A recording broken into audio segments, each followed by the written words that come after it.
You're heading to Spain with a team of archaeologists to try to find some ancient artifacts. You get lucky and uncover one of the greatest treasures of the Iberian Bronze Age. Iberian refers to the Bronze Age culture of Portugal and Spain. So you find and unearth coins, jewelry, vases, vessels, and two pretty strange items. One is something like a part of a scepter, and the other resembles a bracelet. And you know what's strange about them? They're connected with space.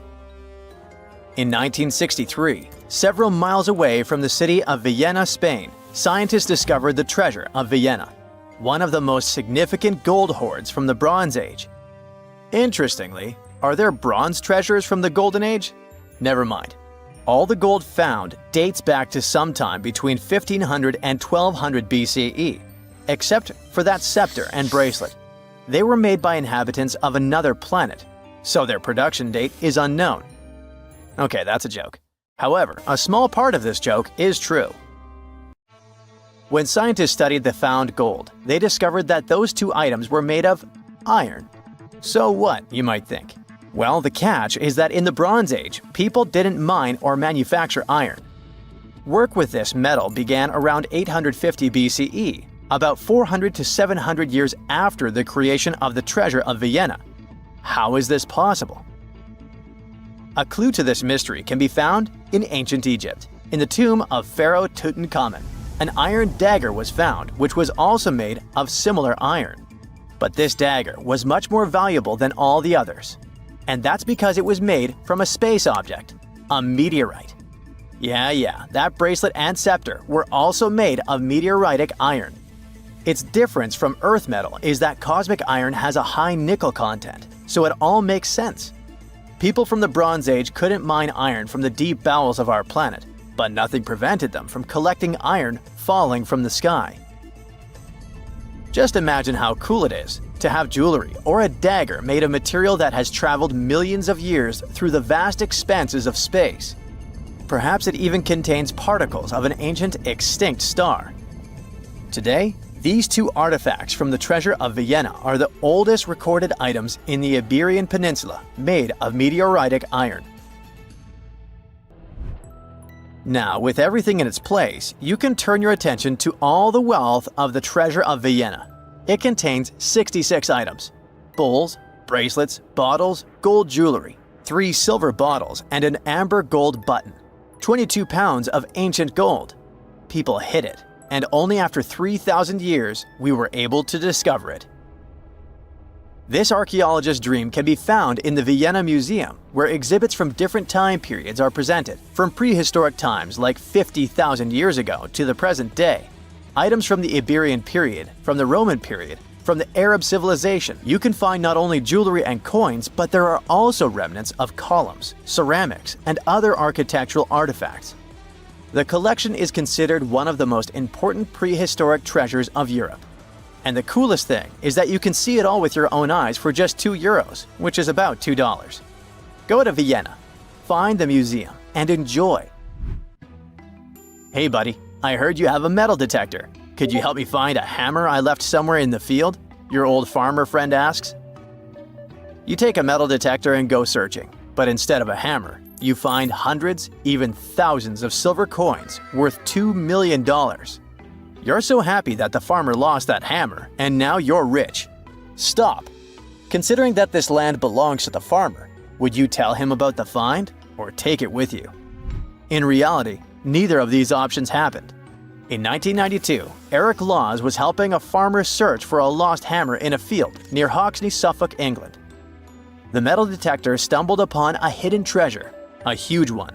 There were silver spoons, gold jewelry, more than 500 gold coins, and about 14,000 silver ones. Eric Laws accidentally discovered the largest collection of gold and silver from the late Roman period in Britain. Unfortunately, or perhaps fortunately, he and the farmer didn't receive the treasure. It's now in the British Museum. Let's move away from the farmer's field to somewhere on the Mediterranean coast. Imagine you're a scuba diver. There was a strong storm yesterday, but now with the water calm, you dive in and discover the seabed covered with gold dinars. This story happened in 2015. The coins which the storm brought to the shore might have been minted even before the First Crusade that started in 1096. This collection is one of the most impressive archaeological finds in the world. All these treasures surely can make the heads of those who find them spin, but they end up in a museum. And that's a good thing, because such wealth can drive a person crazy. A metal detector and a diving suit helped people discover ancient treasures. What's next? How about a dog? Yes, it could be perhaps a great replacement for a metal detector, by the way. So in 2013, two people were walking their dog in Northern California on their property.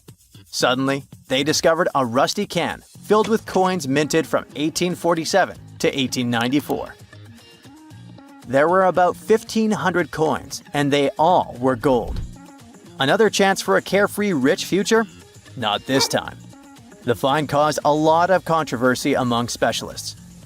There was one version, according to which these coins could have been stolen from the US Mint. But later, the US Mint debunked this suggestion as they'd never had this gold in their storage. Anyway, it's interesting what the point was in hiding it all in someone else's yard. Some thief risked their freedom and life to get rich. When they succeeded, they just hid the coins as if they never existed. What a strange deal. Coins, jewelry, meteorite items, it's all cool. But let's end our video with something grand and epic.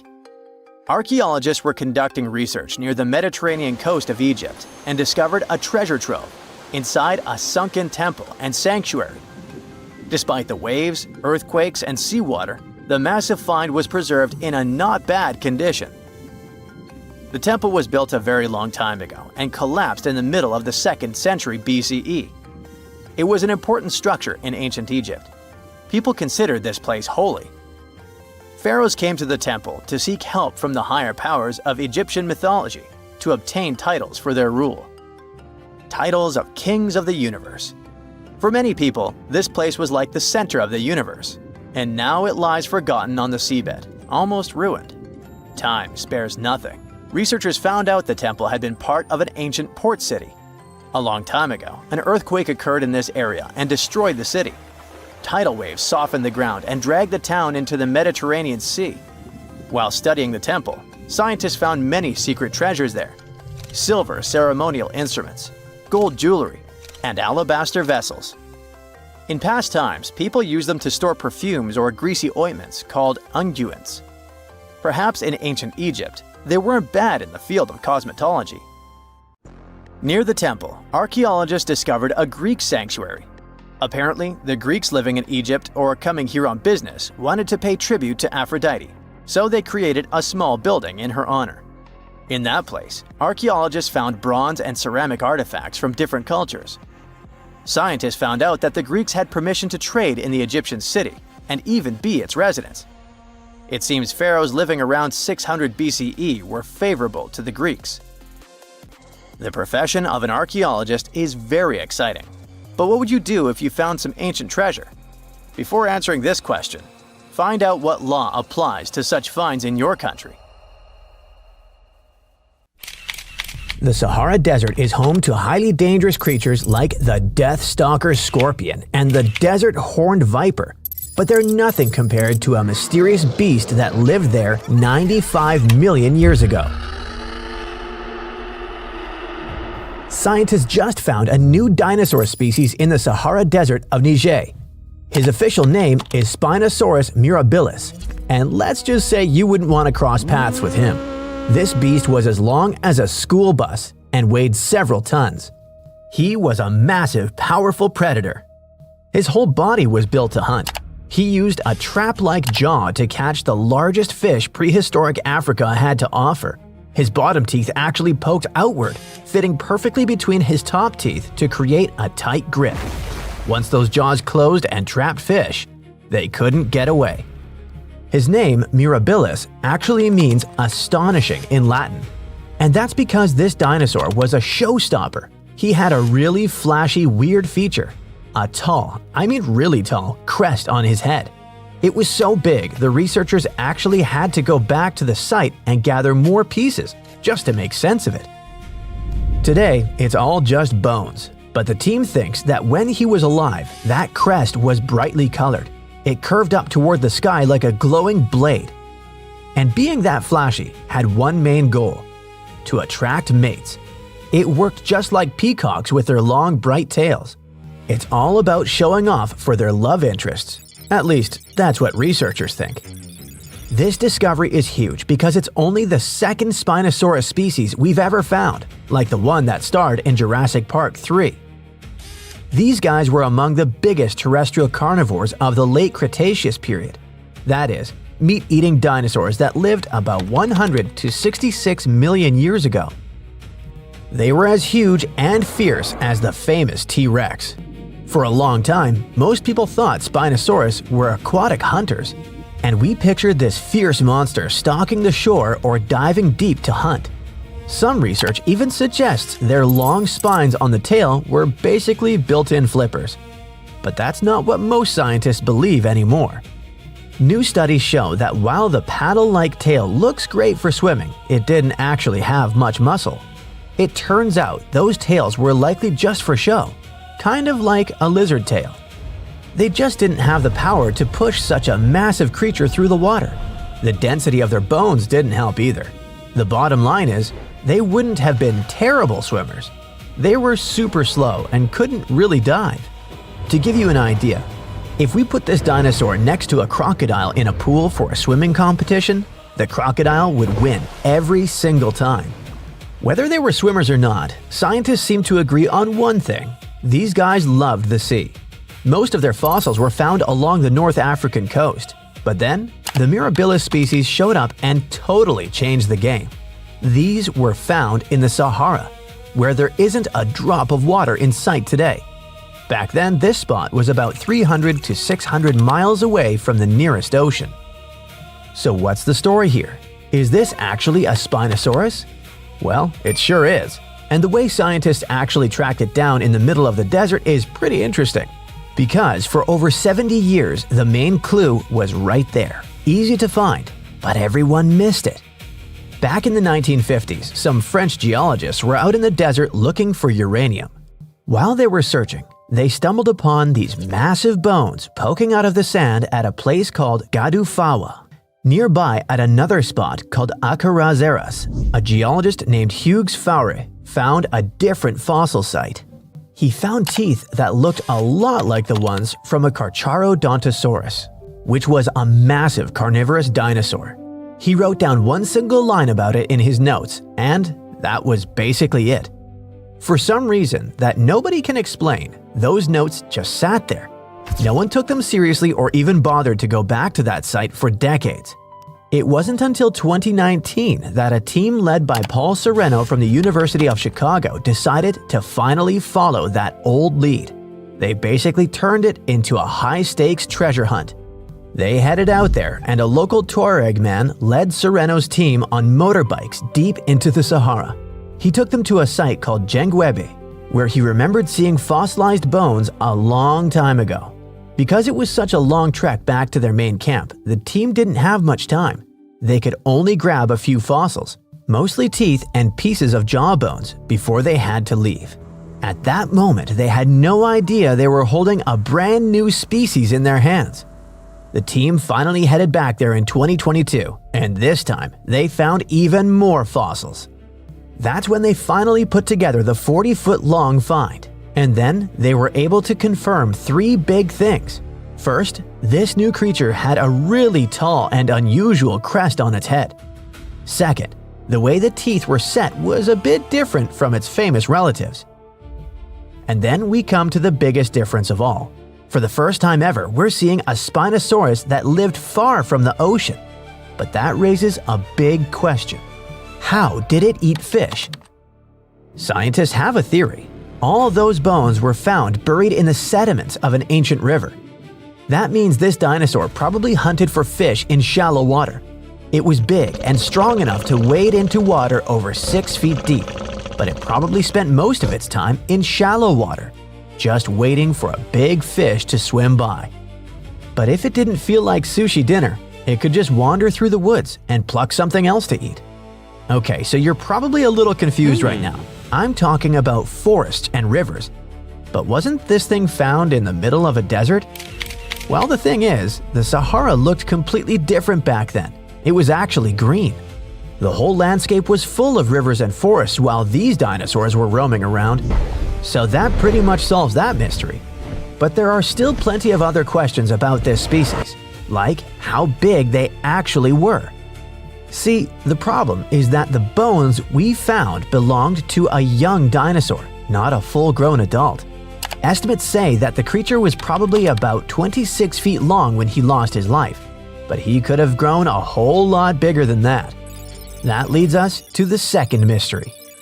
Because this dinosaur was so huge and looked so unique, scientists have been arguing for years about how much time it actually spent in the water. One theory is that they went through 3 big evolutionary phases. First, way back in the Jurassic period, they started developing these long, crocodile-like snouts. They were perfect for catching fish. Second, during the early Cretaceous, they really started running the show. They moved toward the sea and became the top predators along the ancient coastlines. The final phase happened right as the Atlantic Ocean was opening up. This is when they reached their record-breaking size. They basically became shallow water ambush specialists, sticking mostly to North Africa and South America. But their reign didn't last forever. Around 95 million years ago, there were abrupt changes in the climate and the sea levels increased a lot. Basically, that affected the habitat they lived in, pushing them to the brink. Eventually, their story came to an end. Unfortunately, these new fossils are only part of the puzzle. We still don't know the whole story about Spinosaurus. There might even be other species out there just waiting to be discovered. And to really understand these mysterious giants, we'll have to wait until we find more complete skeletons out in the field. We just brought an extinct animal back to life. Imagine hearing a sound that hasn't existed on Earth for 10,000 years. A deep howl echoing across a frozen valley, a sound that disappeared long before the pyramids were built, before cities, before recorded history.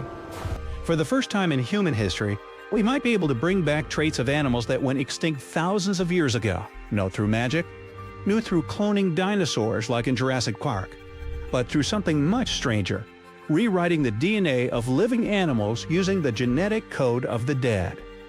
One of the species often mentioned in this conversation is the direwolf, a massive predator that disappeared roughly 10,000 years ago, at the end of the last ice age.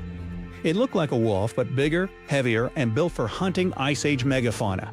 And now scientists are asking a question that would have sounded impossible just a few decades ago. What if extinction isn't always permanent?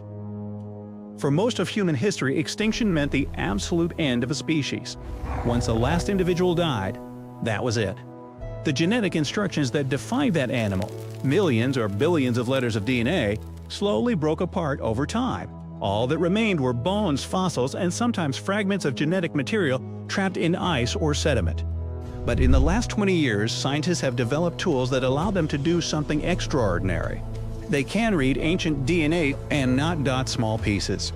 In some cases, researchers can reconstruct nearly complete genomes from animals that died thousands, sometimes even tens of thousands of years ago. One of the most famous examples is the woolly mammoth. Frozen mammoth remains discovered in Arctic permafrost are sometimes so well preserved that scientists can recover large amounts of genetic material from them. Well, to give you an idea of the scale, a mammoth genome contains roughly 4 billion DNA letters. That's about the same amount of genetic information as humans. Reconstructing that genome is like trying to assemble a shredded encyclopedia, except the pages are frozen inside bones buried in ice for 10,000 years. But reading the DNA is only the beginning. The real challenge is turning that information into a living organism. And that's where modern biotechnology enters the story. Instead of trying to clone a mammoth directly, which isn't possible with damaged ancient DNA, scientists use a different strategy. They compare the genome of the extinct animal with the genome of its closest living relative. In the case of mammoths, that relative is the Asian elephant. The two species are surprisingly similar. Their DNA is more than 99% identical. That means the genetic differences responsible for mammoth traits, thick fur, cold-resistant blood, fat layers, are hidden inside a relatively small number of genes. Scientists can identify those genes, and with gene editing tools like CRISPR, they can insert some of those traits into elephant DNA. The result wouldn't be a perfect mammoth. Instead, it would be something closer to a mammoth-like elephant, an animal carrying some of the key biological adaptations of the extinct species. According to the de-extinction process described by researchers working on mammoth restoration, the workflow follows several steps. First, scientists collect mammoth DNA from frozen remains found in places like Siberia and Alaska. Next, they sequence multiple mammoth genomes to understand which genes controlled cold adaptation traits. Then those genes are edited into elephant cells using CRISPR. If those modified cells develop successfully into embryos, they could eventually grow inside elephant surrogates, or possibly artificial womb systems being developed today. If everything works, the result could be animals capable of surviving in environments where mammoths once lived. But why attempt something this complicated in the first place? Part of the answer lies in climate science. During the Ice Age, mammoths were not just large animals wandering the tundra. They were ecosystem engineers. Imagine millions of giant herbivores moving across northern Eurasia. Each mammoth could weigh 6 tons, roughly the same as a large truck. As they moved, they knocked down trees, trampled snow, and grazed on vegetation. Over thousands of years, this constant activity helped maintain vast grasslands known as the Mammoth Steppe. At its peak, this ecosystem stretched across an area larger than the modern United States. And it may have played an important role in regulating the Arctic climate. Today, Arctic permafrost stores an enormous amount of carbon, around 1,600 billion metric tons. That's roughly twice as much carbon as currently exists in Earth's atmosphere. If that frozen ground melts, massive amounts of greenhouse gases could be released. Some scientists believe large grazing animals might help slow that process. By trampling snow and promoting grasslands, they could help keep the ground colder. In other words, bringing mammoth-like animals back might not just recreate an extinct species, it might help stabilize entire Arctic ecosystems, at least in theory. Of course, not everyone agrees this is a good idea. Introducing genetically engineered animals into modern ecosystems raises a lot of questions. For example, what happens if these animals behave differently than expected, or if they reproduce faster than the ecosystem can support, or if they spread diseases to existing wildlife? Even small ecological changes can have cascading effects. For example, when wolves were reintroduced into Yellowstone National Park in the 1990s, the entire ecosystem changed, from deer populations to river patterns. Now imagine introducing animals that haven't existed for 10,000 years. The ecological consequences could be unpredictable. There is also another concern scientists often discuss. It's sometimes called the moral hazard of de-extinction. The idea is simple. If people start believing that extinct species can always be brought back later, they might feel less urgency to protect endangered species today. Why worry about extinction if science can reverse it? However, studies examining public attitudes suggest the situation may be more complicated. Simply knowing about de-extinction doesn't necessarily make people more comfortable with species disappearing. But scientists still emphasize something important. De-extinction cannot truly reverse extinction. Even with advanced gene editing, recreating an identical species is extremely unlikely.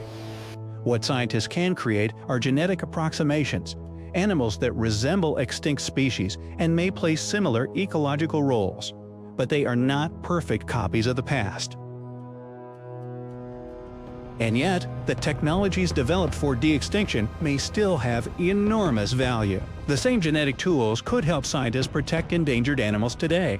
For example, gene editing could potentially increase genetic diversity in small populations, or help species adapt to changing climates.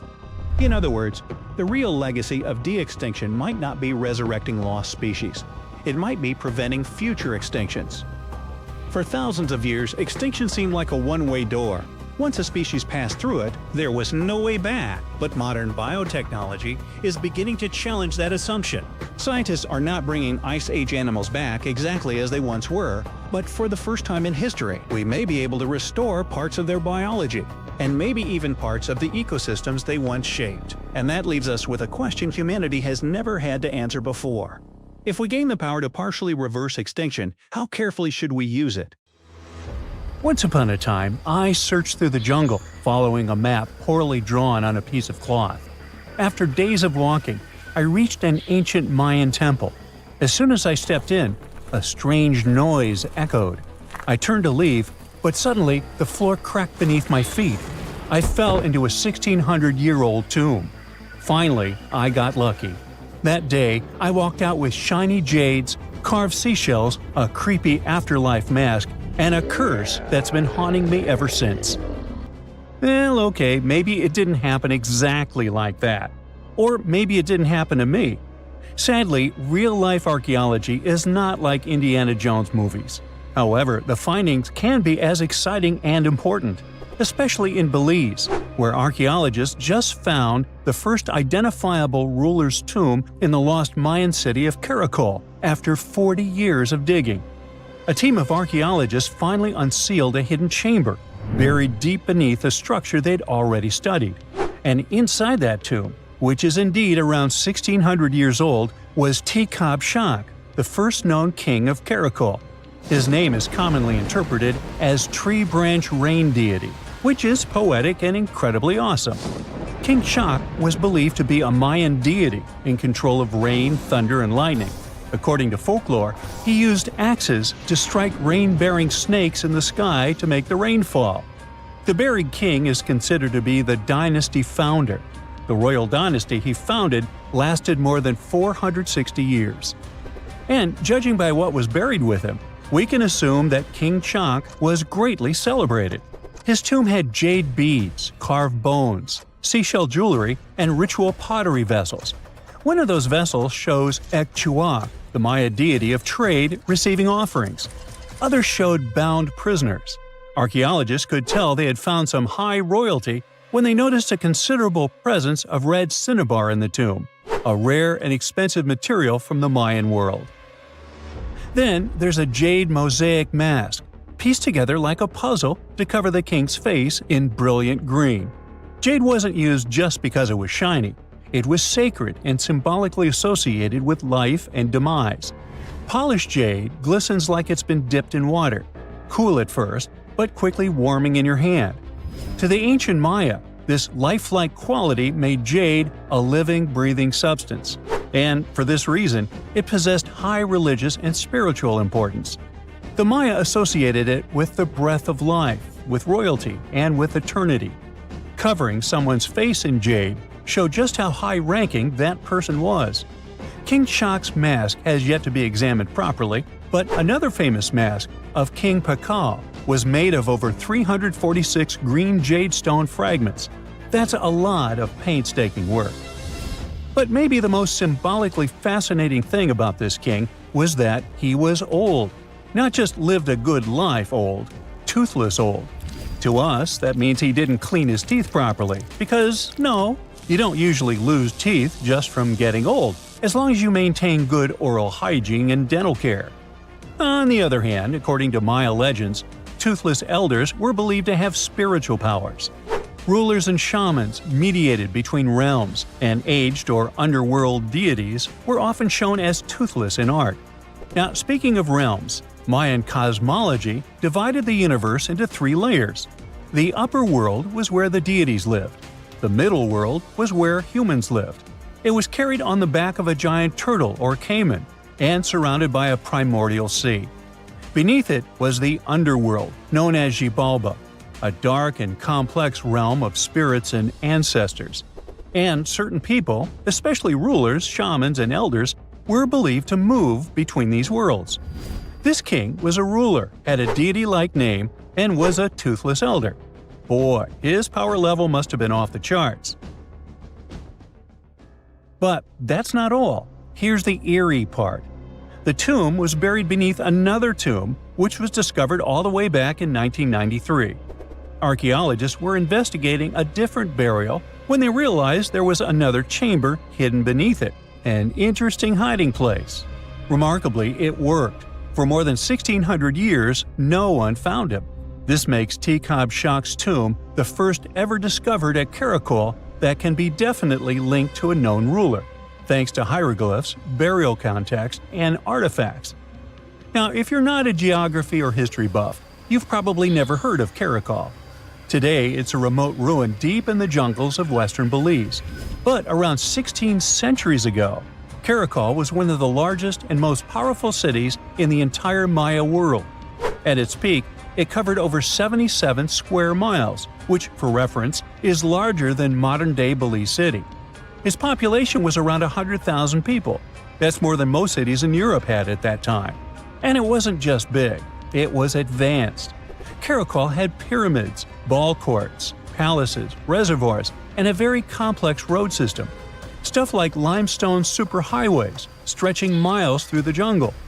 Past excavations also turned up arrowheads, drills, spindle whorls, figurines, and everyday tools. King Shak's tomb was one of the 3 major tombs found in the northeast Acropolis. That's near Kana, the central archaeological complex at Caracol, and one of the tallest human-made buildings in all of Belize, even today. It reaches an imposing 141 feet high and contains multiple levels of elite residences and temples. But even with that size, finding tombs isn't easy at all. Most have already been looted. We don't know what else can be hidden there, and in some places, it's too risky to dig up without causing damage. That's why it took researchers decades to finally find something untouched. However, they were able to report over 850 burials and 175 tombs at Caracol over their 4-decade-long project. One of the earliest tombs, dating to around 350 CE, was a cremation burial containing ritual artifacts such as obsidian blades, atlatl spear points, and ceramic styles associated with central Mexico. So, if you're an archaeologist, this city seems to be an old historical gold mine. And old historical gold mines often come with warnings. For one thing, it's "keep out, the ceiling might fall on you." Besides, even though scientists are excited about this discovery, if the king can really walk between realms, he's probably annoyed by all this. So what happens now that the king's eternal rest has been disturbed? Well, by opening and stepping into the tomb of Tekhab Shak, archaeologists basically stepped into a sealed sacred place. Maya tombs weren't just holes in the ground with a fancy coffin. They were sealed like cosmic vaults, locked up with stone, soil, and sometimes elaborate closing rituals. The goal was to mark the end of their use and protect what was inside. Archaeology at Caracol and other Maya cities shows this in action: thick ceiling layers, termination offerings, and carefully placed debris, all saying, "This place is done, keep out." Today's archaeologists still treat them that way, working under Belizean laws and cultural protocols, making sure they explore with respect for what these spaces meant to the people who built them. However, it's eerie to think about mythology and whether King Shak is going to haunt the archaeologists. I guess we'll see. They shouldn't be afraid because he's old and has no teeth. Maybe he will annoy them with rain. He's named after a rain deity, after all, and we still don't know about his true power level. The Mayans were a fascinating civilization, and their structures are still among the most mysterious ones you can find. Despite being isolated from the known world, they also built pyramids without cranes, mapped stars without telescopes, and knew how to bury a king. Caracol is full of secrets: a hidden tomb under another tomb, a toothless king with a scary-looking mask and a deity's name. Almost unbelievable. And amazingly, there is still stuff being found. So maybe it's not too late for me after all. But first, let's see the aftermath of this curse, huh? Do you know what's cooler than ancient forms of art? Very ancient and creepy forms of art. One of these was found in a cave in Indonesia. On the wall, there was a strange drawing that was made about 67,800 years ago. What's also strange is that people were drawing at such an early time at all. Scientists used to believe that the human urge for creativity appeared much later, but let's step into the cave and take a closer look at this work. Scientists discovered a strange picture on the tropical island of Muna, off the southeastern coast of Sulawesi. Here, there is a cave that locals call Liang Metaduno. In a sense, this place can be called an exhibition of ancient art. Human figures, boats with people, riders, and other unusual drawings were painted here in red, brown, and black pigments. But recently, scientists found something even older and stranger. All the images in this cave were drawn several thousand years ago. However, the newly discovered drawing turned out to be more than 67,000 years old. So, on the ceiling, next to a brown drawing of a chicken, specialists discovered 2 hands. One of them had a pointy finger that resembled an animal's claw. So, what does it mean? Scientists believe that the author somehow expressed the relationship between humans and animals. But the very fact of drawing such a hand is also surprising. Usually in cave paintings, we see images of small human figures or animals. But here, the author decided to trace their own hand and add a claw to it. This work shows the artist's intention. They depicted something that doesn't exist, something their imagination invented, and they expressed it. What did they want to convey, and what were they feeling at that moment? Perhaps they experienced the agony of creativity. Perhaps, after finishing the drawing, they called their friends to come and evaluate it. Just imagine crowds of ancient cave people coming to an exhibition where a famous artist has created new work. Everyone looks at the clawed hand with admiration, applauds, and gives their own interpretation of the image. In our minds, it often seems that in ancient times, people were savages who understood very little. But what if they were not so different from us? They also loved art. They got angry, they felt envy, they felt sadness, and they experienced the same emotions. They lived just like we do, only without technology. Archaeological artifacts like this really help us better understand the development of humanity. But why do scientists think that it was a stencil of a human hand in the first place? Maybe it was some kind of creature like a yeti, and its hands really looked like animal paws. That's unlikely. Specialists say that handprints may have been connected with rituals meant to ward off misfortune. What if the author tried to scare away trouble with their hand and added a claw to make it more frightening? In general, after this discovery in Malaysia, researchers began to question the Eurocentric views about the intelligence of ancient people. For a long time, the scientific world believed that the cognitive abilities of modern humans began to develop when settlers migrated into Western Europe. But now, judging by what was found on the island of Muna, the development of humanity may have occurred independently in different parts of the planet. This discovery perfectly complements another collection of cave paintings in Indonesia. In 2019, scientists discovered images of human figures with the heads and tails of animals. These strange creatures were hunting warthogs and endemic dwarf buffalo. Perhaps the authors imagined themselves as these half-animal, half-human beings and wanted to give themselves the appearance of animals. These drawings are about 51,000 years old. The clawed hand is about 67,800 years old, which makes it the oldest known example of cave art in the world. Now let's move to a more recent period, the 15th century. By that time, many works of art had already been created and many books had been written. But there is one thing that still remains one of the most mysterious and even eerie works ever made. This is the Voynich manuscript. On the outside, it looks like a small book filled with drawings of various plants, flowers, astronomical pictures, and people. All of these illustrations are accompanied by extensive comments from the author. Everything looks quite natural for a book from the 1400s. But do you know what the problem is? The language in which the book is written is still unknown. The drawings on its pages also depict unknown plants. There are strange patterns, formulas, and mysterious images of people. All of this resembles some kind of book of magic.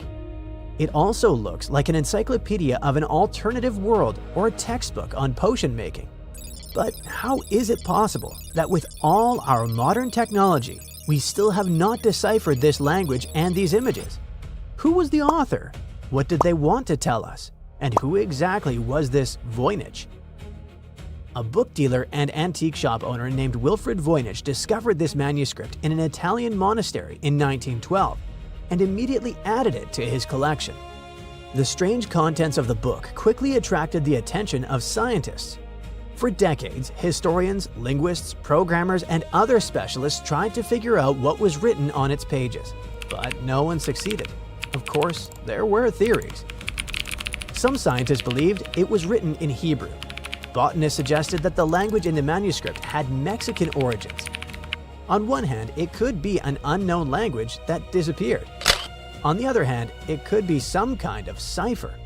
But who was the author? There were theories that the manuscript was written by the English philosopher and scientist Roger Bacon. Some were convinced that the work belonged to Leonardo da Vinci, but there was no confirmation. The most plausible theory says that the manuscript was written in a lost language that was once spoken in the Mediterranean during the medieval period. People spoke it, but didn't use it in official or important documents. Another version says that it could be some long-forgotten Middle Eastern or Asian language. Okay, let's assume that's true and the book is written in a language everyone forgot. But what about those strange drawings? The plants? The astronomical images? The unusual patterns? What are they? Perhaps it's a large encyclopedia about pharmacy, nature, and space, a treatise about the natural world, or something like that. You can build many theories and hypotheses, but do you know what's really cool? You can try to solve the mystery of this strange book yourself. The entire Voynich manuscript has been scanned in high quality and published online. Try to decipher it and write in the comments what you managed to discover. Our next archaeological artifact is even stranger than the previous one. In the 1700s, fishers in Japan cast a net into the sea and pulled out a mummified mermaid. Of course, officially it wasn't a real mermaid, but it looked very realistic and even creepy. For a long time, people kept this find in a museum and considered it a sacred object. But what if it really was something like a mermaid? What if, long ago, some kind of aquatic people lived in the ocean? To confirm these theories, scientists analyzed the find and determined that the object was artificial. Some talented person used bones, the skin of a pufferfish, and animal fur to create this grotesque figure. But it was not just a sculpture. According to specialists, it was a talisman that was supposed to provide its owner with a long life. Let's finish our story with something truly frightening and eerie. You probably know that centuries ago, people in Europe believed in vampires. Yes, you can find many books and historical records about them, but they all appear to be legends.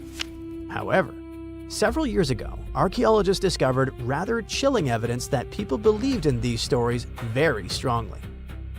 Specialists found a burial in Poland that was more than 400 years old. It contained the skeleton of a young woman. A sickle had been attached across her neck, and a padlock had been fastened to the big toe of her left foot.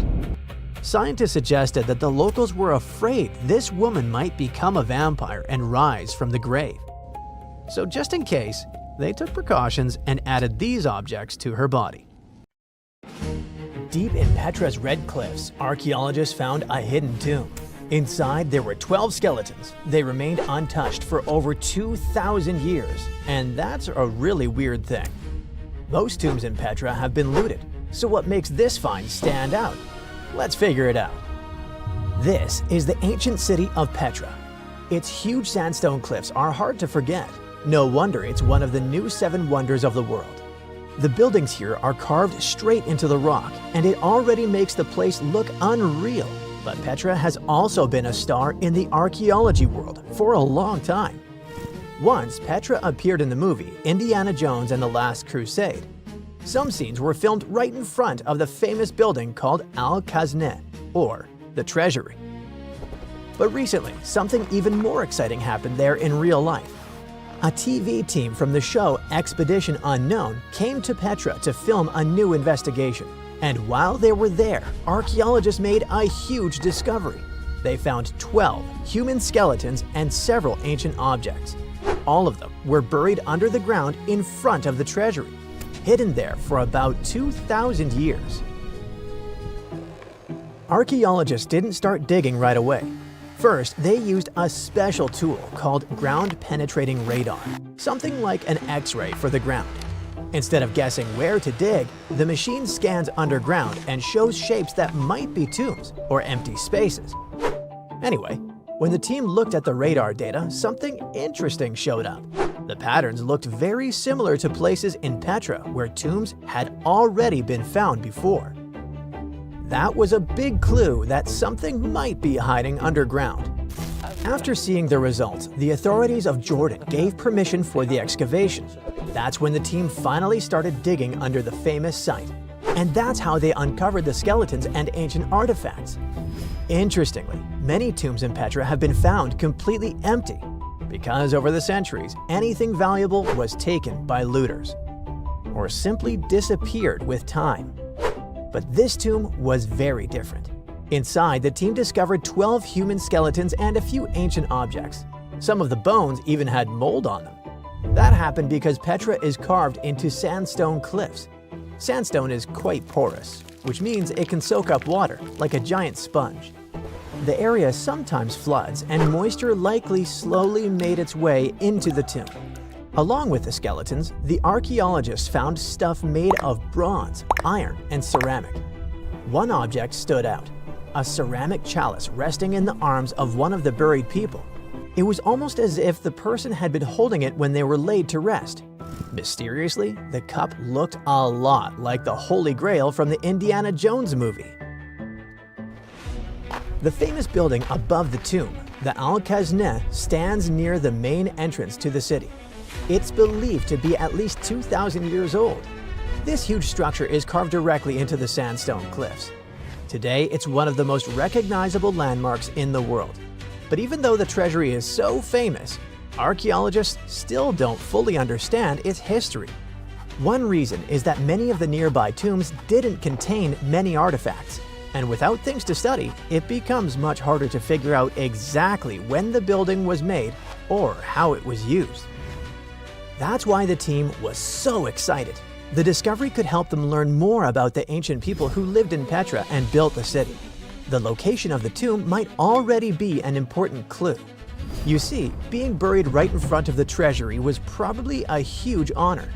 The human remains themselves could also tell an interesting story. The skeletons were still lying in their original positions without being moved around or disturbed by looters. That's why scientists can study them much more carefully to learn things like how old these people were, how they lived, or if they were healthy. We could also learn more about the place those people called home, the ancient city of Petra. It was built more than 2,000 years ago by the Nabateans. Starting around the 4th century BCE, this desert city became the center of their kingdom and an important stop for trade across the Middle East. The location helped a lot. Petra sits in a valley surrounded by mountains, and the main entrance is a long, narrow canyon called the Al-Sik. Because the path is so tight, the city was easy to defend and hard for enemies to attack. Thanks to these factors, the city grew quickly. At its peak, around 30,000 people may have lived there, but the city sits in a dry desert canyon. Natural water is kinda limited there. So how did so many people live in Petra? The answer is clever engineering. The Nabateans built a water system that was incredibly advanced for its time. They didn't rely on one water source. It was a whole network carved directly into the rock. They cut channels, pipes, and storage tanks into the cliffs. This helped them guide water from nearby springs into the city. It was like an ancient plumbing system built entirely out of stone. Even better, the water didn't just flow straight into the city. First, it passed through special settling basins where dirt and sand could sink to the bottom. After that, the water was stored in large reservoirs surrounded by thick stone walls, which helped keep the water cooler in the desert heat. Flash floods were also a big danger in the canyon. When heavy rain fell in the surrounding mountains, water often rushed down the narrow valleys. To deal with that, the Nabateans built dams and channels that redirected the floodwater into storage reservoirs. Another intriguing thing about Petra is the location of its main buildings. In 2013, researchers found that several important monuments lined up with the sun during key moments of the year, like the solstices and equinoxes. Scientists now believe that the buildings may have worked like giant calendars, helping people track the seasons in a desert landscape. Natural signs of time can be hard to notice there. Another Petra mystery is 3 massive stone blocks, the Jinn blocks. They go back to around the 2nd century BCE. and are some of the first big tombs built in Petra. 2 of them have burial chambers inside, and the third one even has a grave on top, like a little rooftop coffin. No one really knows exactly why they were built.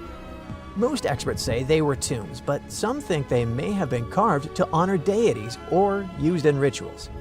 But however great Petra was, things started to change in 106 CE. That's when the powerful Roman Empire took control of the city and made it part of their territory. Trade didn't completely stop, but the city slowly lost some of its importance. Later, a large earthquake in 551 CE caused serious damage to the area. It could have been the final blow for a city that was already in decline. Over time, Petra was eventually abandoned and became known as the Lost City. But there's another nickname people used much more often: the Rose City. The name comes from the color of the cliffs around Petra. The sandstone rocks have a reddish-pink color, especially when the sun is low in the sky. What tourists see today is just a tiny slice of Petra. Some estimates say archaeologists have only dug up about 15% of the city. Visitors go through the narrow Seek, gape at the 130-foot-high treasury, walk along tomb-lined streets, and climb over 800 steps to reach the monastery, Al-Dir. But that's like seeing the tip of an iceberg. The rest is still buried. Petra keeps surprising us. In 2016, researchers used satellite images to spot a huge, previously unknown monument. The platform is massive, about 184 by 161 feet, and has columns along one side. Pottery fragments suggest it's over 2,150 years old. So basically, even after centuries of exploration, Petra is still full of secrets. They're just waiting to be uncovered. Thanks to sci-fi, we usually imagine extraterrestrials as smart beings with huge heads walking on 2 legs. But if life really exists out there, it could look like, well, anything. From an upside-down nightmare to a weird water creature looking like it was drawn by a toddler. But we don't need to travel across the universe, just back in time. Because a long time ago, Earth already had a creature like that. This is the story of the Tully Monster, one of the most bizarre creatures that scientists still can't explain. Around 310 million years ago, Earth was a drastically different place. Today, our continents are scattered like pieces of a broken plate, but back then, during the Carboniferous period, the planet had one supercontinent, Pangaea. That was more than 200 million years before a T-Rex was chasing down a Triceratops. Huge areas were covered in warm, shallow seas and swampy coastlines, with thicker air and higher oxygen levels. Oceans were filled with creatures that never made it past evolution's experimental phase, like this little guy. At one point, the area that's now Illinois was just shallow coastal waters and muddy shores. Sediment from rivers often buried marine creatures, and sometimes trapped them in iron-rich nodules before they could rot away. That's how soft-bodied animals, which usually don't leave fossils, were preserved in detail at a spot known as Mason Creek. Every single Tully Monster fossil we know of comes from this one place. It's entirely possible that these strange creatures were swimming all over the prehistoric world. But this could be the only graveyard that had the needed chemistry to preserve their bodies until we found them. But wait, what exactly is this thing? Well, first off, it was named after Francis Tully, the Illinois fossil collector who first found it and brought it to scientists. And second, it wasn't a monster, that's for sure. The animal was pretty small, usually only about 3 to 14 inches long. It had a soft, swimming torso shaped like a thick worm or a slug without any hard shells or bones. But its front end was both the coolest and the weirdest part. It had a long, flexible nozzle sticking out of its face, almost like a vacuum hose, except at the end of that hose was something resembling a claw. The snout itself wasn't rigid, it could extend and bend, similar to how an elephant uses its trunk, or how an octopus reaches with an arm. So instead of biting prey directly, it probably reached out with its face tentacle, grabbed a snack, and pulled it in. Its eyes were another weird, one-of-a-kind feature. They were positioned on a stiff horizontal bar extending from its head, with one eye at each end. This setup gave it a wide field of view, similar to how a periscope or side-mounted cameras can help you see more. Most animals fall into two groups, vertebrates and invertebrates. Vertebrates have a backbone like fish, dinosaurs, dogs, and us, humans. Invertebrates don't, like worms, snails, and insects. The Tully monster is one of the rare cases where scientists still argue what it was. When scientists look at the fossils, they see a pale stripe running down the middle of the body. One group says that's just a gut line, which would put the Tully monster in the squishy invertebrate camp, meaning it was a weird swimming slug. But another group claims that it was a notochord, a kind of primitive stiffening rod that evolves into a spine. If they're right, that would make the creature a vertebrate, a distant cousin of fish and even us. Basically, all of this makes the Tully monster a mix of a fish, a worm, and a crab, something never found since. Based on that soft, squishy body and little stabilizer fins, we know the Tully monster wasn't exactly racing other fish. It wasn't fast like a shark. It was more of a slow-motion cruiser. It probably drifted through the water using that long snout to poke around in the mud for jellyfish, sea cucumbers, or maybe even some rotting stuff. Despite its scary-looking claw and eyes, we can't tell for sure if it was a predator. The Tully monster was pretty well adjusted, so we don't know why it went away. If we look at the fossil record, this creature had disappeared way before the massive extinction events wiped out the dinosaurs or the earlier marine life. There wasn't an asteroid or a volcano involved. Perhaps it vanished because its home wasn't the same anymore. Remember, the Carboniferous period was a wet, swampy world. But as time went on, Earth's climate shifted. Tropical estuaries dried up and the chemistry of the water changed. This probably caused Tully's specific playground to disappear. As far as we know, the monster left no genetic heir. Usually, if an animal goes extinct, it leaves behind a cousin or a descendant that evolves into something else. Dinosaurs left us birds. Ancient fish left us, well, modern fish. But the Tully monster remains unique.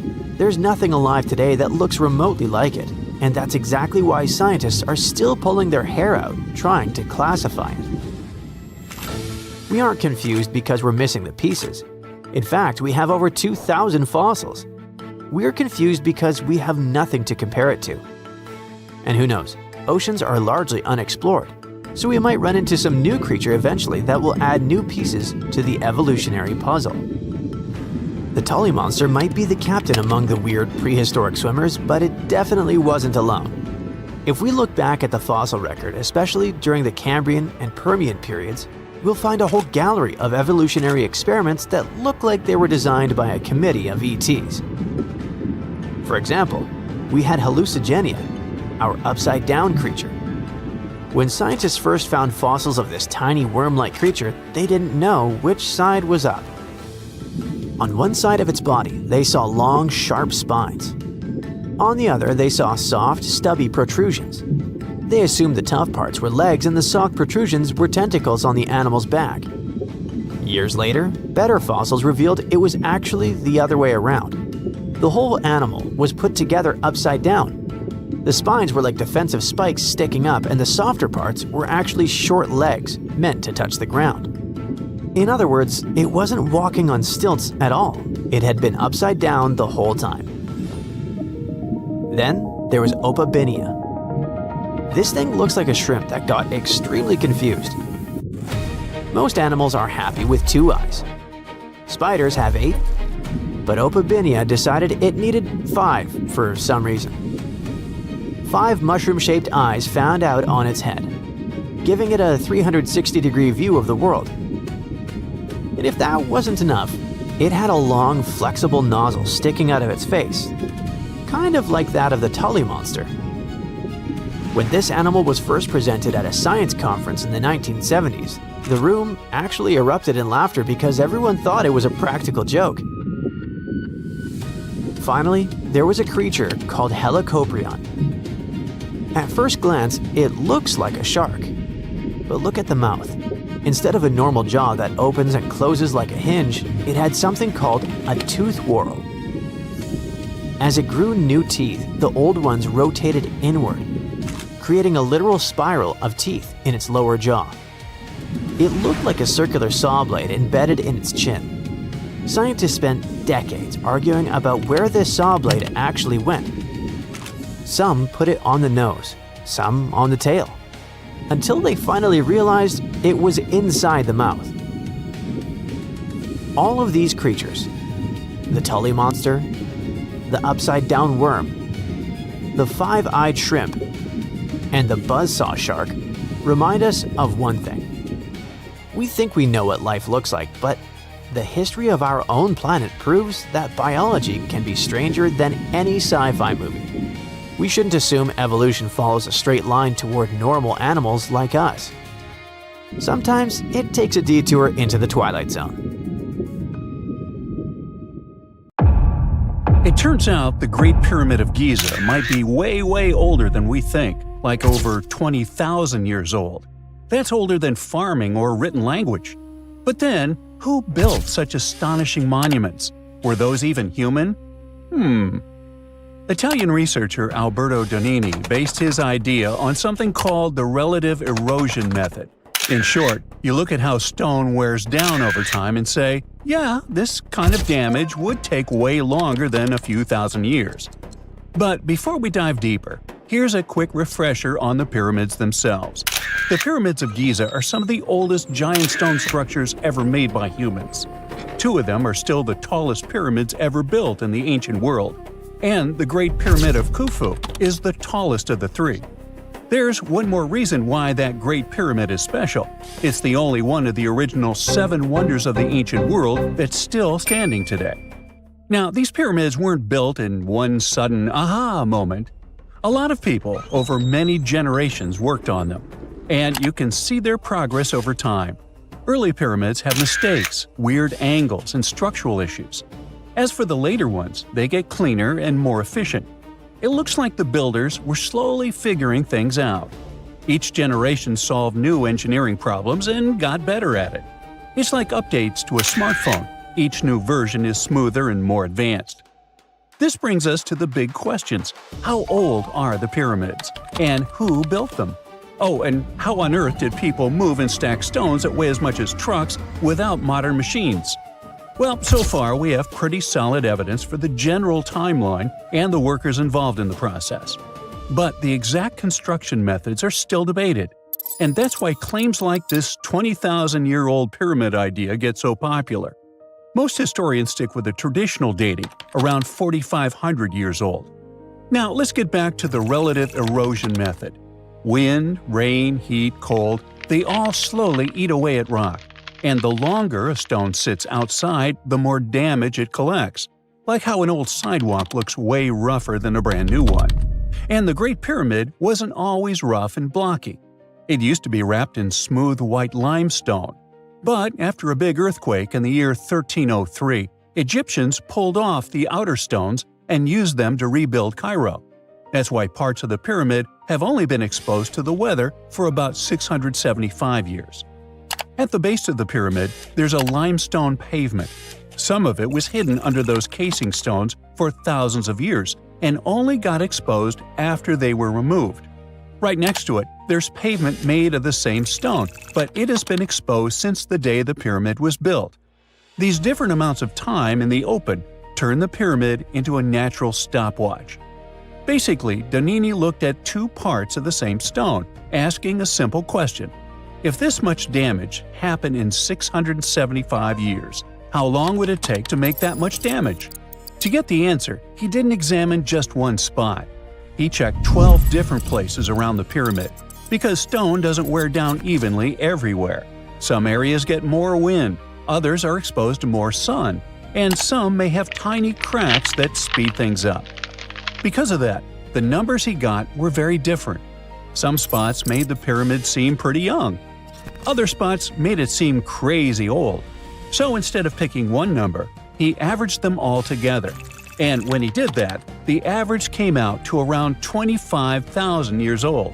If that estimate is even a bit close, It would mean the pyramid was built way earlier than we think, somewhere around 2300 BCE. Now, Donnini doesn't claim this is an exact date. According to his analysis, there's a strong chance that the pyramid is much older than traditionally believed, but it's not a guarantee. So, it's no wonder that a lot of experts strongly disagree with this theory, which makes it controversial. Now, that's a great thing about science. It's based on facts, not whatever is popular at the time. But let's sneak a peek inside these mysterious ancient pyramids. The Great Pyramid is the oldest of the three famous pyramids of Giza, and it's also the biggest. It was built as a tomb for Pharaoh Khufu, who ruled during Egypt's 4th dynasty. If you've ever heard the name Cheops, that's just the Greek version of Khufu's name. Basically, same guy, like Robert versus Bob. Right next to the Great Pyramid, there are two more large pyramids. Those weren't some random projects, they were built for Khufu's family. All three were constructed during Egypt's Old Kingdom, spread out over 3 generations of rulers. We really can't pin down the exact dates because we don't have enough evidence. Historians have to piece the whole story together with the help of ancient records, inscriptions, and radiocarbon dating, like assembling a timeline from half-burned notes and faded receipts. One big mystery is whether each pharaoh lived long enough to see their pyramid finished. These projects were massive and took years, even decades. It's very possible that some pyramids were completed by the next ruler after the original pharaoh passed away. The Great Pyramid itself was likely built around 100 years after an earlier one, which was a step pyramid. It was kind of a prototype that helped Egyptian builders figure out how to go from stacked steps to smooth-sided giants. But how did they actually pull this off? Because stacking millions of giant rocks into a perfectly shaped pyramid is not something you do when you're bored. First thing we should consider, nobody had really done this before. The older pyramid was more like a giant stone staircase, so cool, but very different. The pyramids at Giza were a whole new level. That's like going from building a shed to suddenly constructing a skyscraper and somehow not messing it up. For one thing, ancient Egypt had it pretty good back then. Every year the Nile flooded, and when the water went away, it left behind super fertile soil. In other words, they had tons of food, more than enough to keep people alive and feed a massive workforce. That extra food powered the pyramid project. The rulers figured out how to organize farming really well. They took that extra food and used it to support thousands of workers. Now, speaking of workers, some people likely worked on the pyramids full-time. Others were farmers who helped out when they weren't busy in the fields. Some people probably paid their taxes by doing labor. Plus, researchers found notes that showed a lot of day-to-day planning. During the wet season, Egyptians used shallow boats to float heavy stones closer to the site instead of dragging everything across land. So, the river was handling a lot of the heavy lifting. The real headache was getting those massive stones up. You just can't lift a multi-ton rock over your head and hope for the best. The defeat would be crushing. The builders had to use ramps. But if you build one long straight ramp from the ground all the way to the top of the pyramid, that ramp would be so huge it'd be like another pyramid. Like, congrats, you built the wrong pyramid first. So because of that, people came up with other ideas. Maybe the ramp wrapped around the outside, spiraling up like a parking garage. Or maybe the ramp was hidden inside the pyramid, which sounds cool and mysterious, but there's not great proof for it yet.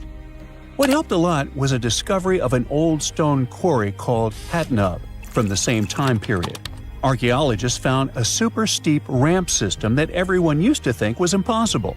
It had holes for wooden posts on the sides, and workers probably used ropes and sleds to drag huge stone blocks uphill. Just imagine a group of people hauling a sled while looping ropes around posts for extra leverage. It's like ancient gym bros doing leg day non-stop. If the pyramid builders used something like that, it means the ramps didn't need to be massive. They could be way shorter and steeper. In any case, the mystery of the pyramids is far from solved. Maybe one day, someone will discover the rest of the tale. All the way back in 1972, a super-secret satellite was zipping around the globe. It was taking high-altitude photos of the flat grasslands in Kazakhstan. They were probably looking for military secrets. Instead, they caught a couple of frames of massive geometric shapes stamped into the dirt. They had accidentally photographed a 36-century-old ghost town. Because those photos were secret, it took decades for researchers to finally access the coordinates and send modern drones to map the area. That's how they uncovered a 346-acre ancient settlement. But what raised eyebrows isn't how big it was. The cool part is the high-tech prehistoric factory run by nomads. The site is called Semiyarka, which means the city of 7 ravines. Scientists named it like that because it's located on a cliff overlooking a wide river valley. It dates back to roughly 1600 BCE. At that time, the Eurasian steppe was basically a 5,000-mile flat belt of grass. The people living there were the ultimate minimalist campers. In this part of the world, large-scale farming is hard. Not impossible, just incredibly hard.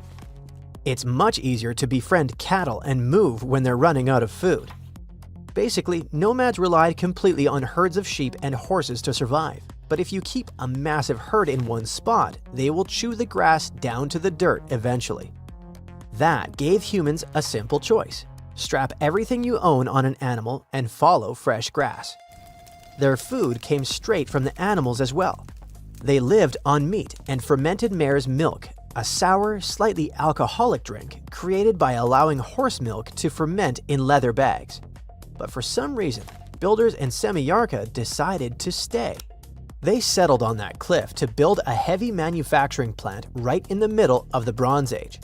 It's when humans finally stopped hitting things with rocks and started melting metal. Bronze is not a single metal, it's a mix. The most useful kind was often copper mixed with tin, because that mix makes tools harder and helps them keep an edge. The timeline of technological progress around the world is almost random. While the residents of Semiyarka were firing up their metal ovens, the Egyptian pyramids had already been standing for 1,000 years. So what did the Semiyarka factory actually look like?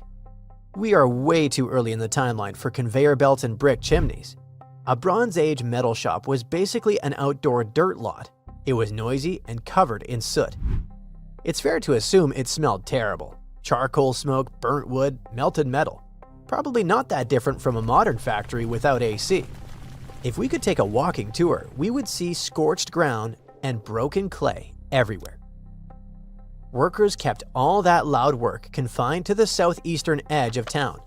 They were highly organized. Archaeologists are certain this was a dedicated factory because they found 2 very specific things: crucibles and slag. A crucible is a heavy-duty clay cup specifically designed to survive sitting inside a 2,000-degree fire. Slag is the ugly, glassy garbage left behind after you pull the useful metal out of a rock. You cannot make slag by accident. It only forms when you intentionally melt metals. But what were they making here? Creating bronze was the ultimate survival upgrade for that time period. If you try to chop down a tree with a pure copper axe, the blade will bend like a cheap spoon. You'll have to stop, put the axe on a rock, and hammer it flat again. By adding a little bit of tin causes a chemical reaction that locks the metal atoms in place. The final product is incredibly hard. Many of the passing nomads drove massive wooden wagons, roughly the size of a modern mobile home. They had solid wood wheels and required teams of oxen to pull them. Maintaining those giant wagons required sturdy tools, making Semiyarka the ultimate highway pit stop. They were mixing around 12% tin into their copper. Tin is a soft, silvery metal that melts at surprisingly low temperatures and acts as a heavy-duty chemical hardener when stirred into a vat of boiling copper. In the ancient world, tin was incredibly hard to find. Copper is fairly common, but entire empires would panic if their tin supply chain broke down because you cannot make bronze without it. Semiyarka was sitting on a local gold mine. They had access to tin in the nearby mountains, which could mean they controlled the exact ingredient everyone on a 5,000-mile steppe desperately needed. But what happened, and how did it end up a ghost town? We know for a fact they were not defeated by some other nomadic tribe or an army. Something like that would leave a various obvious dirt crime scene, from skeletons to a massive layer of black ash where stuff was burned down. There would be dropped weapons, those made on site. Semillarka has none of that. Instead, archaeologists found a clean exit. The locals packed up their valuable tools, gathered their herds, and did what nomad tribes do. They moved on. At least we assume so for now. It's possible that they accidentally destroyed their own neighborhood. To keep an oven hot enough so it can melt metal, you need a lot of wood, which means they probably chopped down every single tree for miles. Without tree roots to hold the dirt together, the soil turns to dust. The grazing grass disappears. When it happens, traveling customers stop showing up. The town essentially turned its own front yard into a barren wasteland just to keep the factory fires burning. This whole domino reaction would leave clues, but the news is pretty fresh, so we might learn more soon. Semillarka probably simply faded away. It's certainly not the only advanced settlement that ended up lost in time. On the vast, empty steppe of the Ural, there's a city planned like a fortress from day one. That's Archaeology. It was another unexpectedly advanced place for this time. From above, the enclosing wall forms an almost perfect circle, about 520 feet across. Concentric walls ring the site, with a defensive ditch outside. Inside, roughly 60 houses curve along the walls like puzzle pieces. The layout shows careful planning and a well-organized community. Then there is Akrotiri. This Bronze Age town on the island of Santorini was buried by a massive volcanic eruption. The falling ash acted like concrete and actually locked the entire city in a perfectly preserved time capsule. Excavators found multi-story houses stacked on top of each other. You can still see vibrant paintings of ships and dolphins glowing on the walls. Inside the homes, water once ran through indoor terracotta pipes long before modern plumbing existed. There is also Derinkuyu in central Turkey. We only know it existed because of a home renovation gone wrong. Back in 1963, a local man took a sledgehammer to a wall in his basement. The wall crumbled and revealed a dark tunnel. He walked inside and accidentally discovered an 18-story underground doomsday bunker. It was a massive labyrinth carved out of soft rock, designed to hide 20,000 people. They even carved 1,000-pound solid stone wheels that they could roll across the hallways to seal the doors and block invaders. If you like Lord of the Rings, this has to remind you of dwarves and how they lived. One of the coolest things about modern tech is that it lets us map ancient places almost perfectly. Satellites and remote sensing tools can scan the surface of Earth and trace walls, streets, and workshops that have been buried for thousands of years. Once we have that map, we can rebuild the site digitally and even walk through it in a virtual model. It's not the same as standing on the steppe and melting bronze in open air, but it's the closest we get to stepping back in time. There are still countless vanished hubs waiting to show up on the next scan. Who knows what your neighborhood will look like in 3,600 years? Not many civilizations are as mysterious as ancient Egypt, a powerful empire that lasted over 3,000 years. It gave us pyramids that still stand and myths that still inspire.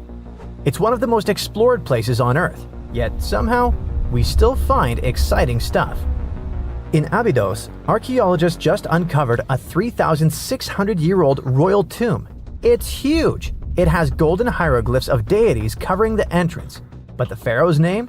It's not there. It's missing. Who was this ruler, and what new chapter could this open in Egypt's story? If there's one place in Egypt where the line between life and demise feels thinner, it's Abydos. To the ancient Egyptians, this was sacred ground. They believed it was the burial place of Osiris, the god who literally passed away, had his remains separated, and came back to life to rule the underworld. Because of that, Abydos became Egypt's spiritual gathering place. Pharaohs built amazing temples here, like the Temple of Seti, famous for its King's List, a wall that has the names of 76 pharaohs carved in it. Pilgrims came from across Egypt, leaving offerings and participating in Osiris festivals. where his demise and rebirth were ritually reenacted. It wasn't just symbolic worship, it was Egypt's version of Comic-Con. But instead of cosplaying superheroes, people reenacted gods coming back to life. Obviously, pharaohs competed to be buried as close to Osiris as possible. Abydos became part cemetery, part holy city, part afterlife insurance policy. Fast forward thousands of years, and we still uncover remarkable stuff around Abydos. That's the case with the recently discovered tomb. In early 2025, a joint team of researchers from the US and Egypt decided to dig beneath a rocky rise ominously called Anubis Mountain. You remember Anubis, the jackal-headed deity who guarded cemeteries. The uncovered royal burial was hidden 23 feet below the surface. Sadly, even though it eluded archaeologists for so long, robbers had already taken away with treasures ages ago. They could definitely tell this was a tomb of someone super important. Similar to how you can walk around a mansion with no furniture but still deduce that someone rich must have lived there. The chamber had mud brick vaults rising over 16 feet. That's taller than a female giraffe standing upright. For something built 36 centuries ago, it still felt enormous. However, when you remember that Egyptians were masters of architecture, nothing seems surprising. So no treasures, no golden mask, and sadly, no name. The cartouche that should have spelled the king's identity was unreadable. Egyptian tombs usually bragged about who was inside. In ancient Egypt, a cartouche was basically a big oval name tag for kings wrapped in hieroglyphs. Think of them as VIP passes that worked in both this life and the next. Without it, your soul couldn't check into the afterlife hotel. That's because to the Egyptians, your name, your ren, wasn't just so your teacher could distinguish you from kids with the same haircut. It was a core part of who you were. As long as your ren survived, so did you. To have your name forgotten was considered a fate worse than passing away. A soul cannot journey without a name. That's why you'd see cartouches all over the place, on temples, obelisks, jewelry, statues, and tomb walls. It wasn't there just for the marketing. It kept the pharaoh's presence front and center everywhere you looked. Imagine building a massive tomb only for 3,600 years later to walk in and go, who is this guy again? Not cool at all. That's why it's fair to imagine our nameless pharaoh haunting the robbers for all eternity. So yeah, cartouche was considered very significant. One of the most famous and mind-blowing examples comes from the tomb of Thutmose III. His burial chamber and sarcophagus were literally shaped like a cartouche. In other words, the entire room was a living architectural symbol of his name. Thankfully, in the recently discovered tomb, not everything was erased. Painted in golden hues at the entrance were two familiar guardians, deities Isis and Nephthys. Isis was the magician who stitched Osiris back together and breathed life into him. Nephthys, her sister, was the eternal mourner and protector of the mummy. Together, they promised that whoever rested here would not face the afterlife alone, and it's one additional proof of the importance of the mysterious pharaoh. So, who could this be? To answer that, we need to go down history lane. This tomb dates back to Egypt's messy chapter called the Second Intermediate Period. Instead of one ruler in charge, the country had many rival kingdoms, each with its own little power base, like a real-life Egyptian version of Game of Thrones. And right in the middle of that chaos was Abydos. For a while, it was home to its own line of kings, the so-called Abydos dynasty. Those weren't the pyramid builders everyone knows, and that's why they're so mysterious. They left behind almost nothing. No great monuments, no sprawling cities, just fragments of names on broken blocks. For centuries, many scholars even doubted they existed at all.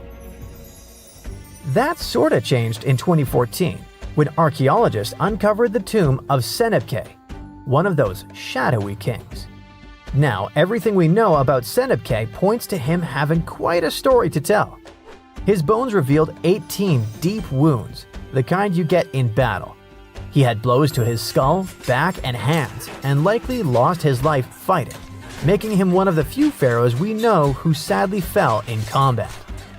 His tomb was modest, with reused artifacts from earlier kings, but it delivered one priceless thing: proof. Until Senebkay, the Abydos dynasty was just a theory. With him, it became real. And that's why the new discovery could be a big deal. The newly uncovered royal tomb at Abydos shares the same layout and style as Senebkay's.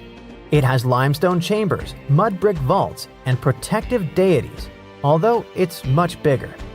Which again raises the possibility that we're looking at an even earlier, more powerful ruler of Abydos.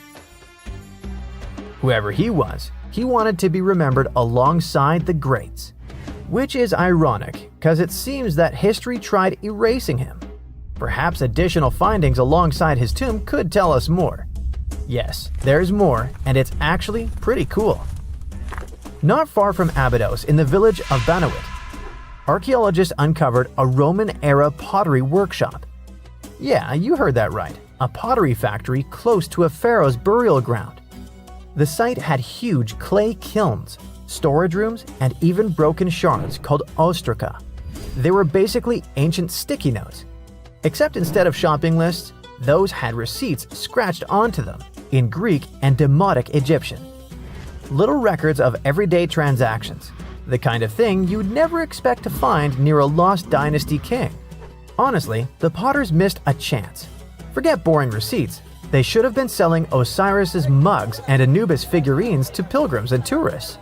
But that's not all. It seems that centuries later, during the medieval period, the same ground became a cemetery.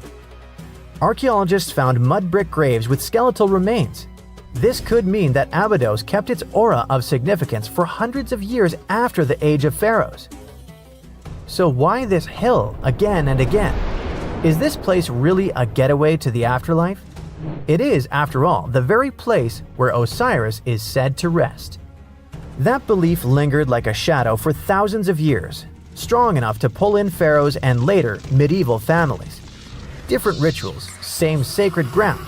Although, to be fair, the Romans weren't here for Osiris. They came to make pots. The story of Abydos is not over. The excavations will continue, and who knows what else could be discovered in the future. Today, archaeologists are armed with tools that are basically X-ray glasses for the desert. Every scan could reveal a hidden chamber, or if we're lucky, finally give our nameless pharaoh his wren back to him. In fact, I became strangely invested in finding out who he was. So let's hope for some news soon. It's only a matter of time. Do you have your own theories? Let me know. The ocean had a king 190 million years ago, and that creature was just the size of a dolphin. But it still kept everyone else in fear. A fossil collector found its relics in the rock at England's famous Jurassic Coast near a place called Golden Cap in Dorset back in 2001. For centuries before that day, people just walked over it and never noticed this treasure. Then, it traveled all the way to a museum in Ontario, Canada.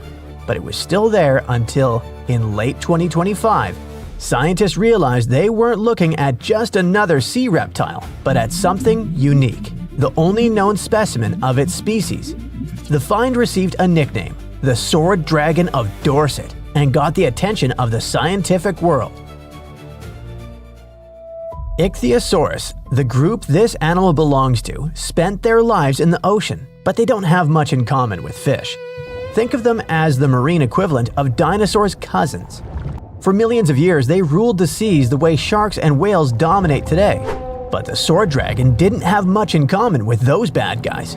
This creature stretched just about 10 feet long and had a pretty unusual appearance. Many ichthyosaurs had thick skulls and strong jaws, which were just perfect for crushing prey. Instead, evolution gave our guy an incredibly long, narrow snout attached to a high-speed body. Researchers think it used that snout to slash through schools of fish and squid and to stun or slice prey before swallowing it. And the eyes of our sword dragon worked like giant camera lenses. They pulled in every bit of light available, so the animal could see in places where most predators would be almost blind. And in the ocean, where sunlight doesn't travel very far underwater, it's a huge advantage. Fish, squid, and other prey drifted through the gloom, thinking they had some cover from danger, and our dragon could spot them without a problem. It also had a pretty unusual skull. Most animals, including us humans, have a small bone near the nostril area called the lacrimal bone. Normally, it's nothing special, but on the sword dragon, it had odd little prong-like projections sticking out from it, something paleontologists had never seen on any other ichthyosaur before. In paleontology, those tiny details are everything. They become clues that tell scientists they're not looking at a completely new species that lived millions of years ago. The sword dragon skeleton survived in almost perfect shape and preserved its three-dimensional form, not flattened like many other fossils. Scientists even think traces of the creature's last meal still sit inside its remains. So, one moment this animal hunted fish in Jurassic waters, and the next moment it froze in time with its final lunch locked inside stone for 190 million years. The story got even more interesting once scientists began studying the bones carefully. Some limb bones and teeth have strange deformities, which means the animal suffered injuries or disease while it lived. The skull also has bite marks from a much larger predator, probably another ichthyosaur. That beast likely delivered the final blow. But the biggest reason scientists care about this animal so much is that it fills a massive gap in the fossil record. Fossils from the time period when it lived, around 193 to 184 million years ago, show up very rarely. Before this discovery, paleontologists saw two completely different groups of ichthyosaurs in the fossil record: older ones before this period and newer ones after it. But no one knew exactly when or how that change happened. So, the sword dragon enters the story like a missing puzzle piece. This creature looked more closely related to later species that appeared millions of years afterward. That means the big evolutionary shift in ichthyosaurs likely started earlier than scientists thought. Now, let's leave the ocean and jump to a completely different landscape. One that once baked under the brutal sun of the Sahara. Around 95 million years ago, a predator walked there that looked just as strange as the sword dragon, but it chased prey on land and in rivers instead of the sea. The scientist who led the discovery described this animal as a hell heron. It stretched as long as a school bus and weighed several tons. Its skull had long crocodile-like jaws filled with conical teeth, so it could easily grip slippery fish for lunch. But the really weird part was a crest on its head shaped like a curved blade, a scimitar. It looked so unusual that scientists didn't even recognize the species when they first uncovered the bones in 2019. They only understood what they had after they returned to the site in 2022 and collected more fossils. Researchers find spinosaurs in rocks that formed near ancient coastlines, which clearly shows us that those creatures took their food from the sea. But this one turned up hundreds of miles from any prehistoric sea. The land around it once had forests and rivers instead of desert dunes. That means this giant predator probably went into freshwater ecosystems to look for food there, instead of coastal waters. So it looks like this massive dinosaur was wading through water up to 6.5 feet deep, standing on sturdy legs while scanning the surface for fish. Instead of diving like a crocodile, it likely waited patiently and then snapped its jaws shut in a lightning-fast strike. More than 200 million years ago, another strange survivor swam through freshwater lakes and slow-moving rivers in what is now Zimbabwe, an extinct species of lungfish. Unlike most fish, lungfish can actually breathe air. They have organs that function like primitive lungs, which allows them to gulp oxygen directly from the atmosphere when water becomes too stagnant or low in oxygen. In a way, they live between two worlds, part fish, part early experiment in the transition toward land animals. And that superpower makes lungfish really important to scientists. They are the closest living relatives to the ancient ancestors of all four-limbed animals. There used to be a gap in our knowledge of these creatures, but the new discovery helped fill it. Now, we know that many lungfish may be more closely related than they used to think, and scientists can now better understand how these creatures survived for hundreds of millions of years. In a way, lungfish are one of evolution's masterpieces. This ancient blueprint kept working when entire worlds of species were born and vanished around them. Now let's travel even further back in time, way before dinosaurs ruled the planet. Around 275 million years ago, another bizarre creature swam through freshwater lakes in what is now Brazil. Researchers discovered the species from 9 fossilized lower jaws, each about 6 inches long. Instead of pointing upward like normal teeth, this creature's teeth stuck out sideways. Every single jaw had the same strange design, which proved the twist wasn't a mistake, but the way the animal evolved. The inside surface of the jaw had tiny tooth-like bumps called denticles. These structures formed a grinding surface, so the creature had its own built-in food processor. Scientists think it used that unusual mouth to chew small invertebrates, or maybe even plant material. That's a pretty unusual diet for an animal whose close relatives were mostly carnivores. And speaking of its family, this bizarre creature belonged to an extremely ancient lineage called stem tetrapods. Those were early 4-limbed vertebrates that gave rise to modern reptiles, birds, mammals, and amphibians. By the time Tankia lived, most of those early lineages had already disappeared. Yet this one somehow survived, and newer, more modern animals evolved around it. Scientists call this kind of animal a living fossil. When researchers analyzed the fossils, they made the conclusion that this mysterious creature grew up to about 3 feet long and probably resembled a salamander with a longer snout. It swam through lakes in a world where the continents still formed the giant supercontinent Gondwana. This discovery is also important because it helps scientists understand how ancient ecosystems functioned and which animals filled different roles in those early communities. A perfectly carved vertical hole hidden deep in the North Caucasus Mountains drops into the earth like someone drilled straight toward the planet's core. Some people even compare the shaft to internal passages inside the Egyptian pyramids. Could there really be a connection between them? So the public learned about this mystery cave thanks to a local cave enthusiast who was hiking in the North Caucasus in 2011. The rugged slopes of the Kara Hora mountain, with glacier-carved valleys and cliffs that have stood there against all sorts of weather for thousands of years, seem to be a perfect place if you want to hide something. And that's where Shemakov found something that looked like an entrance to an underground cave. He invited a team of cavers, and together they went down the shaft. At first, they were sure it was a geological formation, but the deeper they descended, the more it looked like something carefully built by humans.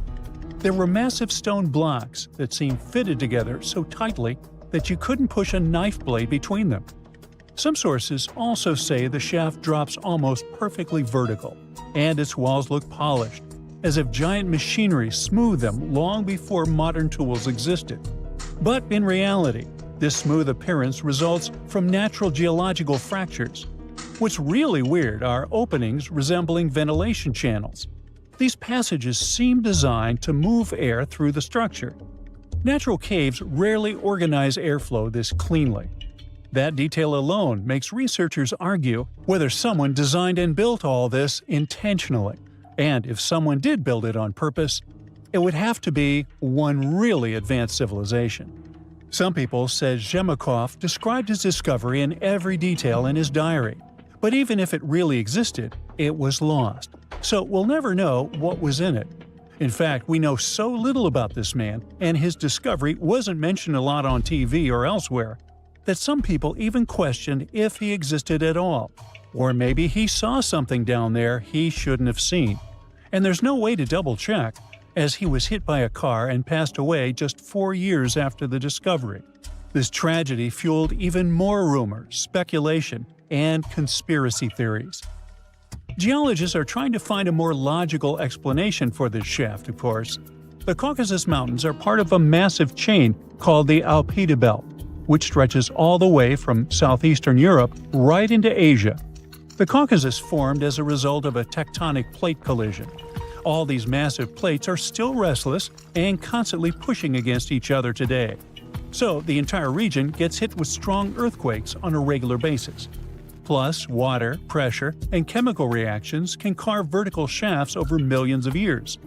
Underground rivers dissolve softer rock, and harder layers remain smooth, eventually forming deep chimneys.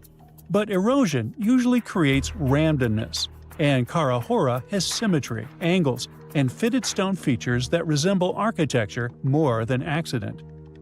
Now, getting inside the shaft is still extremely dangerous. You'd have to face sheer drops, unstable ledges, and oxygen levels that thin out deeper underground. Twisting tunnels make it super tricky to find your way, and locals warn that some of the first explorers who entered never returned. Luckily, modern teams can use ground-penetrating radar and remote sensors instead of human descent to study the shaft. With every new scan, researchers find more voids that are still unreachable. Meanwhile, Kara Hora has interesting neighbors. For example, Verovkina Cave, currently the second deepest known cave on the planet. This monster drops nearly 1.5 miles straight down, deeper than 4 Empire State Buildings stacked end-to-end. Explorers descend through freezing waterfalls, razor-sharp rock corridors, and vertical pits that swallow light completely. Temperatures here hover just above freezing, and underground rivers roar through darkness nobody saw until recently. If you dare reach the bottom, prepare for a journey that will last weeks of staged camps, ropes stretching thousands of feet, and absolute trust in teammates. One mistake down there means you'll be gone for good. Veryovkina constantly floods and reshapes itself year after year, so cavers have to deal with flood pulses all the time.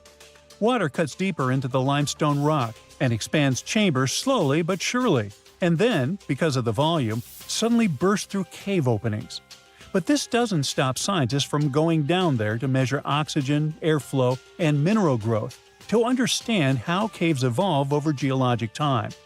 And that's how explorers discover strange microbial life that somehow survives without sunlight and feeds on minerals instead of plants. These ecosystems resemble conditions scientists expect beneath icy moons like Europa or Enceladus. This means the cave could be a great training ground for future space exploration. But before we head to space, let's check out another super interesting cave system, this time in northern Spain. There's a chamber there which scientists call Pit of Bones. Explorers have to trek into a pitch-black underground maze to squeeze through a narrow shaft that suddenly drops straight down for 42 feet. At the bottom of that geological trap, you slide down a steep stone ramp into a cramped, muddy chamber that holds the largest and oldest collection of early human fossils ever discovered. It's a biological time capsule with the remains of at least 28 ancient humans, frozen long before modern history even began.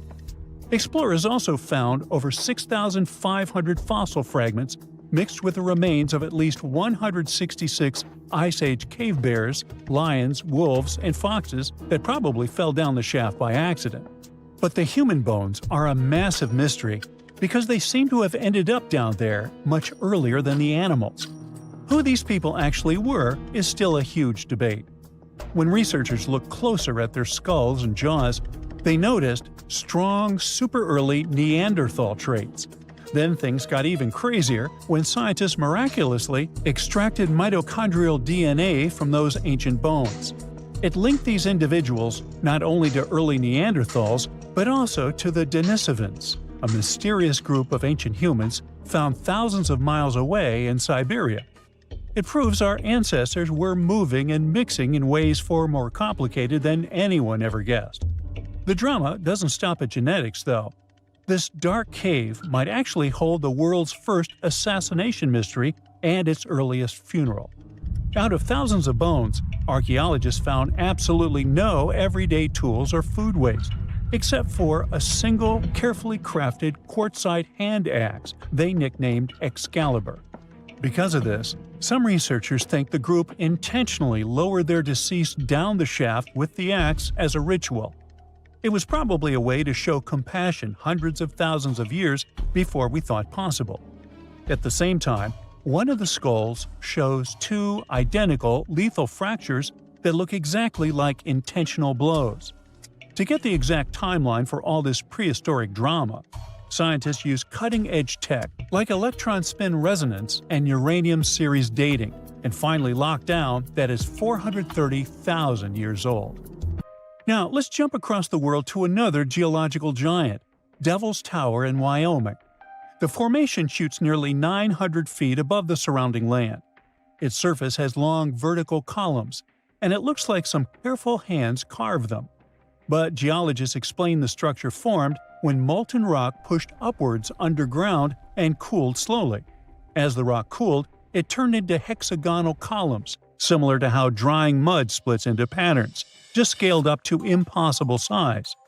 Erosion later removed the softer surrounding rock and left the hardened core unprotected. Local tribes thought the tower was sacred and made up stories about giant bears clawing the stone during mythical hunts. Now, scientists agree on much of its volcanic origin, but debates continue about whether magma ever reached the surface or hardened entirely underground. Even after more than a century of study, Devil's Tower still has its mysteries. When you connect all these places, engineered shafts, endless caves, and underground ecosystem, one thing becomes clear. Earth hides entire worlds beneath our feet, and we've barely scratched the surface. I bet you've never heard of the legendary oasis of Zerzura. This ancient city is said to be hidden somewhere deep in the Sahara Desert, and its discovery could mean unimaginable riches and untold secrets. According to an anonymous 15th century Arabic guide, the key to unlocking the city lies in the beak of a bird carved on the city gate. Zerzura might not be as popular as Machu Picchu or the pyramids, but that just makes it more mysterious. Legend has it that Zerzura is built around this big oasis somewhere in the desert west of the Nile. Apparently, it's made out of white stone and has all these luxurious houses and gold decorations. The story goes that a scribe wrote down the account of a traveler who stumbled upon Zerzura while looking for his lost camel. At one point in his journey, the man got caught up in a sandstorm, where he got separated from the rest of his group.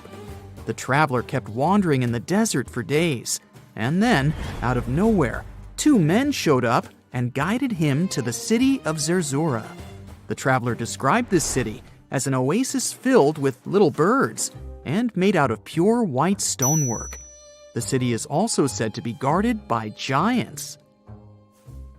In 1835, an English Egyptologist named John Gardner Wilkinson mentioned the city in one of his books. He spoke to a man from Egypt who found the city by accident after days of wandering through the desert. He mentioned some ruins, unusual stonework, and a large oasis surrounded by palm trees. The man even gave some instructions on how the city could be found, indicating that it might be in the western desert of Egypt. But here's the kicker. Even though a group of explorers went out to find Zerzura, they didn't succeed. At the same time, they did stumble upon a bunch of previously unknown oases. In the early 1900s, numerous expeditions were sent to find the city, including one with a fleet of Ford Model A trucks. But, alas, none were successful. Others say Zerzura did exist at one point, but not anymore. It's possible it was swallowed by the desert. It's believed that back in the day, the Sahara Desert was actually green. Scientists even found traces of ancient rivers that flowed through the area 100,000 years ago, creating green corridors across the desert. But Zerzura might have never been real to begin with. Maybe it only existed in the minds of people, a figment of their imagination as they were struggling in the African desert. For thousands of years, people have been obsessed with the hunt for another lost city, Atlantis. But if this place really existed, where on Earth, or under the sea, could it be? According to Plato, Atlantis was an actual place, and it was supposedly located somewhere in the Atlantic Ocean, near the Strait of Gibraltar. But how did this mythical city become synonymous with a perfect paradise-like society? Well, you can thank Ignatius Donnelly for that. The American writer published a book in 1882 where he outlined 13 hypotheses about the existence of Atlantis. Donnelly truly believed that this lost city was where ancient humans lived in peace and joy for centuries. Donnelly even thought that Atlantis was the original source of many ancient civilizations around the world. And if we just followed Plato's clues, we could totally find Atlantis. Sounds like a treasure hunt, right? What inspired Donnelly to go on this quest in the first place, you might ask? Apparently, an amateur archaeologist discovered the city of Troy, using Homer's The Iliad as a guide. Well, if Troy was real, then why not Atlantis? Back in the day, some people believed that America was the legendary Atlantis. Columbus really stirred up some excitement when he brought back news about the New World to Europe. But the real hunt for Atlantis didn't really start until the 20th and 21st centuries. Some people tried to connect the dots between a volcanic eruption on the island of Santorini and the destruction of Minoan settlements. But in 2018, a team of investigators claimed they had nailed it, announcing they had discovered concrete proof that Atlantis had existed. What was their evidence, you ask? A series of mysterious circles in a national park in Spain. But the circles turned out to be nothing more than experimental ponds for studying zooplankton. Let's face it, there's no real evidence that Plato's lost city of Atlantis actually existed. But it doesn't make searching for it any less exciting, does it? The Fountain of Youth isn't a lost city per se, but it is another mythical location that many have claimed to have stumbled upon over the years. Long ago, people were obsessed with the idea of living forever, or at least extending their lives as much as possible. Each culture had its own wild story, like the Greeks talking about a magic fountain that let people live longer, or Alexander the Great finding a river of paradise that could heal the wounded. Japanese legends spoke of hot springs that could make you young again, while the Caribbean locals talked about the restorative powers of the water in one of their own mystical lands. Explorers searched far and wide for these magical waters, but nothing. Probably the most famous of all was the story of the Spanish explorer Juan Ponce de Leon, who thought he'd found it in Florida. Now, Ponce de Leon was quite a character. He sailed with Columbus and became an important figure in the area now known as the Dominican Republic. He found gold in Puerto Rico and even became the island's administrator. But when the ruler of Spain decided to replace him in his duties, he got upset and decided to explore Florida, looking for gold and the elusive Fountain of Youth. He explored the Bahamas, but sadly, he didn't find any gold or magic water. He did, however, make his way to Florida. He explored the coast and even discovered the Gulf Stream. Unfortunately, his last expedition didn't go well, and he was wounded. But the legend of him searching for the Fountain of Youth lived on. Even though historians don't think he was really looking for the Fountain of Youth, thousands of people visit the Fountain of Youth Archaeological Park every year to try the sulfur-smelling water. It's the oldest attraction in Florida, which has been around since the 17th century. Some say the water has unusual properties, but I'll leave that up to you to decide after you visit this place. Norse mythology has its own mysterious land called Thule. It's said to be somewhere between Scandinavia and Iceland, where the sun barely shines and the cold bites hard. The folks there survive on a diet of millet, herbs, fruits, and roots, washed down with a grain and honey brew. As for its exact location, scholars can't seem to agree on it to this day. The legendary ancient Greek explorer Pytheas was said to be the first to stumble upon Thule during his quest for tin mines. He sailed his way up north, passing by Scotland, and after 6 long days of sailing, he reached Thule. The people there, according to Pytheas, were quite primitive. But that's no surprise, since they were just simple farmers living off the land. They showed Pytheas where the sun set on the shortest day of the year. They also told him that in winter, the sun never rose at all, and in summer, there was no night. For many years, historians have been debating the true identity of this mythical land of Thule. Some say it's Iceland, while others claim it's Norway. A little bit of progress has been made recently with the help of a team of researchers. If their findings are correct, Thule might be the elusive island of Smola. That's farther south than any of the Norwegian islands that were on the list of contenders. It may be too soon to celebrate, but it does look like Thule has finally been found.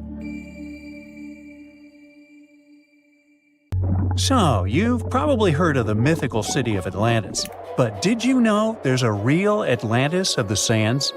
In 1992, a group of amateur researchers and archaeologists got curious about a lost city called Ubar, supposedly hidden in the deserts of Oman. According to legends and ancient texts, Ubar vanished because a deity got angry with the city's ruler. For centuries, no one could find it, and it became more myth than reality. That is, until a likely duo, a lawyer and a filmmaker, teamed up with NASA. They used a special radar system that could see through the thick desert sands and discovered ancient trade routes, compacted by the movement of thousands of camels. Ooh, imagine how that smelled. Anyway, this led them to the remains of Ubar, a bustling center for trading frankincense 5,000 years ago, a substance once as valuable as gold. This information was all they needed to get boots on the ground and start exploring the area. A group of over 40 volunteers removed 200 tons of sand from the site. They found something big, but it really didn't look like a city. Most Arabs in the past didn't live in traditional dwellings. They tended to live in open-sided tents that allowed the cooling breezes to pass through. But at the center of the tent city, there was a fortress that was the king's home. The fortress they found was ringed by 8 walls, each about 2 feet thick, 10 to 12 feet high, and about 60 feet long. At each corner stood a tower roughly 10 feet in diameter and 30 feet tall, exactly as it was described in that ancient religious text. Now, what the king who built it didn't know is that he built his impenetrable fortress on top of a highly corrosive limestone cavern. With time, the layer of ground above the fortress gave way to a sinkhole, and the whole thing swallowed the fortress all the way. Sinkholes happen when underground water starts to erode the bedrock, making the soil very unstable and fragile. Having a city on top of that certainly doesn't help. The whole thing just went kaboom one fine day, and we only found out about it recently. Yow! Meanwhile, Santorini is known for its stunning views and romantic getaways. But it's also home to one of the most fascinating archaeological sites in the world, the ancient city of Atrotiri. Dating back over 6,000 or 7,000 years ago, Atrotiri was a Bronze Age hub. That is, until it was wiped out by a volcanic eruption. Everything changed for Atrotiri in the 16th century BCE, when a series of earthquakes hit the city. The city lay buried under volcanic ash, much like Pompeii. The exact date of the eruption is still debated, although there are some clues found in unusual tree ring patterns from years like 1597 and 1560 BCE. Now, it seems as though the residents of the city quickly packed up and left, and good thing they did, because what followed was one of the largest volcanic eruptions in the last 4,000 years. The ash was so thick that the city remained hidden for thousands of years. You see, the Akrotiri civilization was known for its monumental architecture and fantastic art, being sometimes called the first civilization in Europe. It flourished during the Bronze Age, and they grew so much because they were an important part of the copper trade. The civilization saw over 500 years of wealth and prosperity. They expanded so much, their cities had extensive drainage systems, and their people produced high-quality pottery, according to what researchers found in later excavations. Fast forward to 1867, when locals started stumbling upon ancient artifacts of this civilization in a quarry. These findings first caught the attention of a French geologist who did the first digs. But it wasn't until modern excavations that the true scale of the lost city was revealed. As archaeologists dug deeper, they discovered a sophisticated settlement. Akrotiri was a key trading hub between Crete and Cyprus, with evidence of copper, pottery, and paved streets. It was a bustling, organized city, until that devastating volcano wiped it off the map. What's left today are stunning remnants of their culture, like beautifully preserved frescoes. These paintings, created with mineral pigments, show scenes of daily life, flotilla of boats, blooming flowers, and birds in flight. Across the Atlantic, Peru is world famous for the majestic ruins of Machu Picchu. But there's a lesser-known, heartbreaking chapter in its history, the tragic destruction of the city of Jungay. In 1970, a seemingly small shift in a tectonic plate triggered a massive 7.9 magnitude earthquake, causing devastation on a scale few could have imagined. It was a peaceful Sunday afternoon when the regions of Uncas and La Libertada were rocked by the quake. The epicenter was about 22 miles off the coast, where the Nazca Plate dives, or subducts, under the South American Plate. It affected an area of roughly 83,000 square kilometers, larger than Belgium and the Netherlands combined. The tremors were so powerful, they were even felt in central and western Brazil, which are not exactly close by, just to give you an idea. Although many towns were affected, Jungay was affected the most. The beautiful Mount Osakaram, towering over the city, turned evil when the earthquake triggered an enormous avalanche. A mass of glacial ice and rock, about 3,000 feet wide and a mile long, came barreling down the mountain at over 100 miles per hour. It roared down the slopes, gathering mud, rocks, and debris as it raced toward the city, obliterating everything in its path. In just minutes, the avalanche traveled over 8 miles and buried Jungay under tons of snow and mud. Over 25,000 people lost their lives in the disaster, leaving the city almost completely covered. Peruvian officials have since declared the place a national mourning area, forbidding any excavations out of respect for those who perished. What's even more astonishing is that a few people managed to find refuge in a nearby resting place on a small hill. Some say that the town's fate had been foretold years before by a priest who warned about living in the shadow of such an unstable mountain. There's no way to confirm this, but it remains a part of local legend. Now, as strange as it may sound, this American city is sitting at the bottom of the man-made Lake Shasta, and how it got there is what matters most here. Once, the city of Gannett in California had 40 saloons, dozens of stores, a hotel, hospital, a school, and an opera house. Today, it rests as deep as 400 feet below the water surface. In the beginning, the city of Gannett was a mining community. The town started to spark attention in 1852 when it was announced that gold was found in the area. Gannett was also very close to the Southern Pacific Railroad, so it was a hotspot for businessmen, railroad workers, and the thousands of mining men that worked in the surrounding mines. At its peak, Gannett boasted a population of 10,000 people. Apparently, the city grew too big, too fast, and its economy couldn't handle it. In 1923, Gannett's largest mine closed permanently, and that was just the excuse the officials needed. Authorities wanted to build a dam in the nearby region, so in 1935, they started working on the Shasta Dam. When Shasta Lake began filling up with water in 1940, the old town's hotel and saloon still existed and were left standing. Today, all of its remaining structure sits in the deepest part of Shasta Lake. Now, here's the craziest part. During a recent California drought, some parts of the town that were taken by the lake's water started to reveal itself.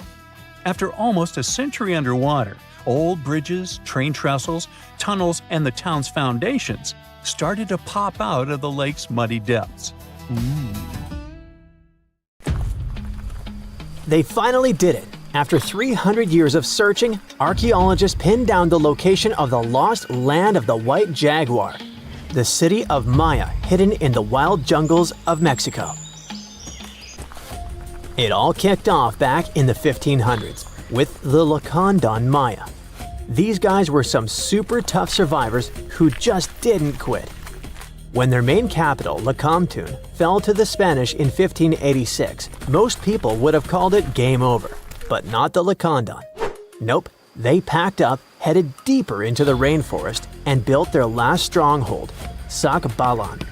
It was a hidden fortress of stone temples, twisty jungle trails, and howler monkeys acting like noisy little guards.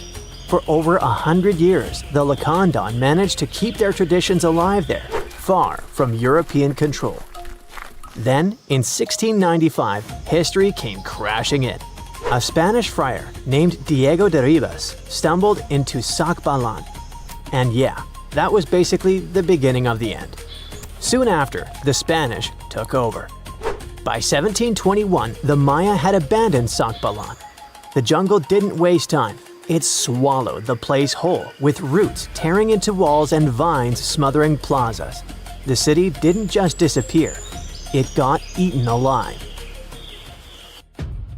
For the next 300 years, Sacbalan turned into more of a myth than a memory. A name archaeologists and explorers would whisper, secretly hoping to find it one day. Plenty of expeditions tried to track it down, but the rainforest is sneaky. Every path looks identical, maps fall apart in the humidity, and even GPS can't cut through the thick green ceiling. It was like looking for a needle in a haystack, except the haystack was alive, covered in thorns, and yeah, crawling with jaguars that would happily make you lunch. So how did the scientists crack the mystery? One word: a letter from the 17th century. The letter by Diego de Ribas described all the routes, rivers, and trails leading to Sacbalan. It showed in every detail the journey of the soldiers who walked 4 days to the Lacandon River after leaving Sacbalan. Then they sailed for 2 days and arrived at the church El Encuentro de Cristo, left their canoes, and continued on foot to Lake Petén Itzá in Guatemala. This was already detailed enough, but the scientists needed to pinpoint the exact location with geographic information systems.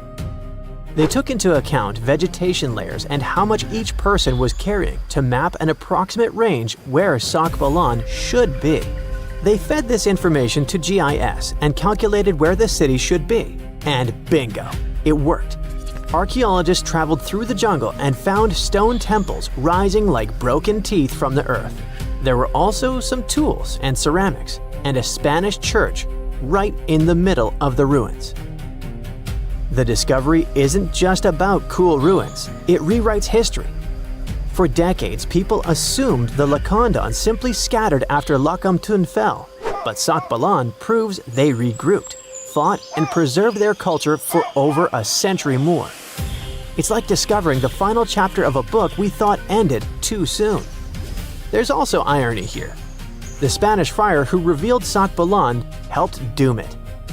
Yet his letter, centuries later, also helped save its memory. Today, the ruins sit inside a biosphere reserve, protected by the same jungle that once hid them. Tourists can't just waltz in. It's raw, tangled, alive. The city breathes again, but on its own terms. Scientists just uncovered another lost city, buried under the thick jungles of Mexico. It had been hiding there for 600 years. The place is called Gengola, and it's massive, about 360 hectares with more than 1,100 buildings, 2.5 miles of defensive walls, its own network of roads, and a super organized city plan. Because it was so deep in the jungle, you'd never realize how huge it really was unless you spent years hiking through it. But modern tech swooped in to save the day, using LiDAR, a kind of laser scanning tool. Researchers flew over the site, and in just 2 hours, they had a full 3D map of the entire city. Gengola was built sometime between 1350 and 1521, back in pre-Columbian times, and it used to be buzzing with life. It was a major hub for the Zapotec people, who had been around in the region since about 600 BCE. Families there lived in homes with big central patios surrounded by rooms, and as they got new members, they just add more rooms and stretch their houses out. They even used the mountains around them as natural walls and channeled mountain water for drainage. A lot of their buildings are still standing, which is wild considering how much time has passed. By the late 1400s, the Zapotec were real powerhouses along the Pacific coast. They even fought off the Aztecs, who were constantly trying to expand. At Gengola, they survived a brutal 7-month siege. But even though hiding in the mountains kept them safe, it wasn't perfect. They didn't have enough fresh water or farmland to feed everyone. Just 12 miles away, the smaller city of Tehuantepec had what they needed. So the Zapotec moved there right before the Spanish arrived in 1521. What the scientists have seen so far is just scratching the surface. That LiDAR scan revealed more than 1,000 buildings, and archaeologists are planning years of research to figure it all out. Instead of digging everything up and risking damage, they'll use advanced scanning tech to keep studying the city safely. Alright, now let's hop across the world to Egypt, where archaeologists stumbled on a whole lost city called Imet, tucked away in the eastern Nile Delta. The place was buried under layers of mud, water, and time, hiding in a swamp that's been shifting and changing for thousands of years. Scientists first noticed it from way up high in faint little clusters of mud brick foundations in satellite images. The shapes looked shaky and ghost-like, but too neat to be natural. So they followed the patterns down on the ground, started digging, and the city started coming back to life. They found multi-story tower houses, basically mini skyscrapers of the ancient world. They had multiple floors, thick foundations, and could handle some serious weight. That kind of vertical living is super rare in Egypt, especially outside the Nile Delta. It showed that people in Imet weren't just spreading across the land, but stacking upward, which means the city was packed, carefully planned, and way more urban than anyone thought for that time. And it wasn't just fancy housing either. Archaeologists also uncovered a grain processing center with paved work areas, animal pens, and organized spaces for food production. Clearly, this was a city with a real economy running behind it. Not far from there, they spotted a ceremonial road that once led to a temple for Wadjet, Imet's patron deity. But later on, other buildings got plunked down over the road, which shows that Wadjet's worship faded over time. Still, the ruins coughed up some amazing relics, a green faience little funerary figurine, and a stela showing Harpocrates perched on crocodiles and gripping snakes. He was the Greek spin on Horus, deity of silence, secrets, and the newborn sun. And there was even a bronze sistrum, an ancient Egyptian musical instrument decorated with twin heads of Hathor.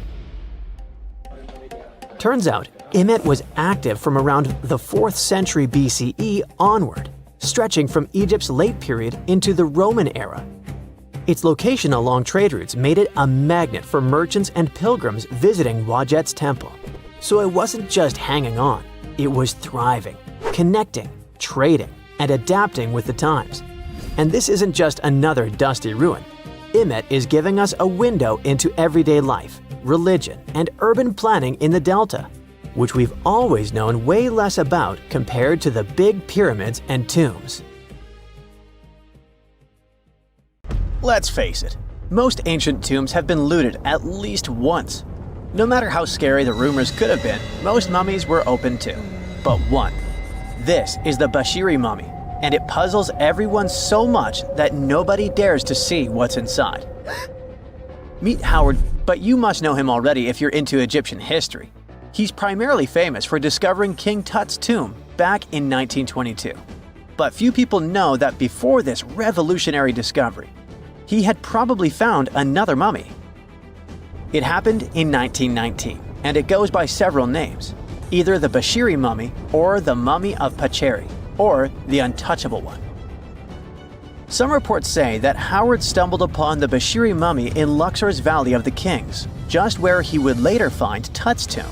Despite this find, not much is known about this particular mummy.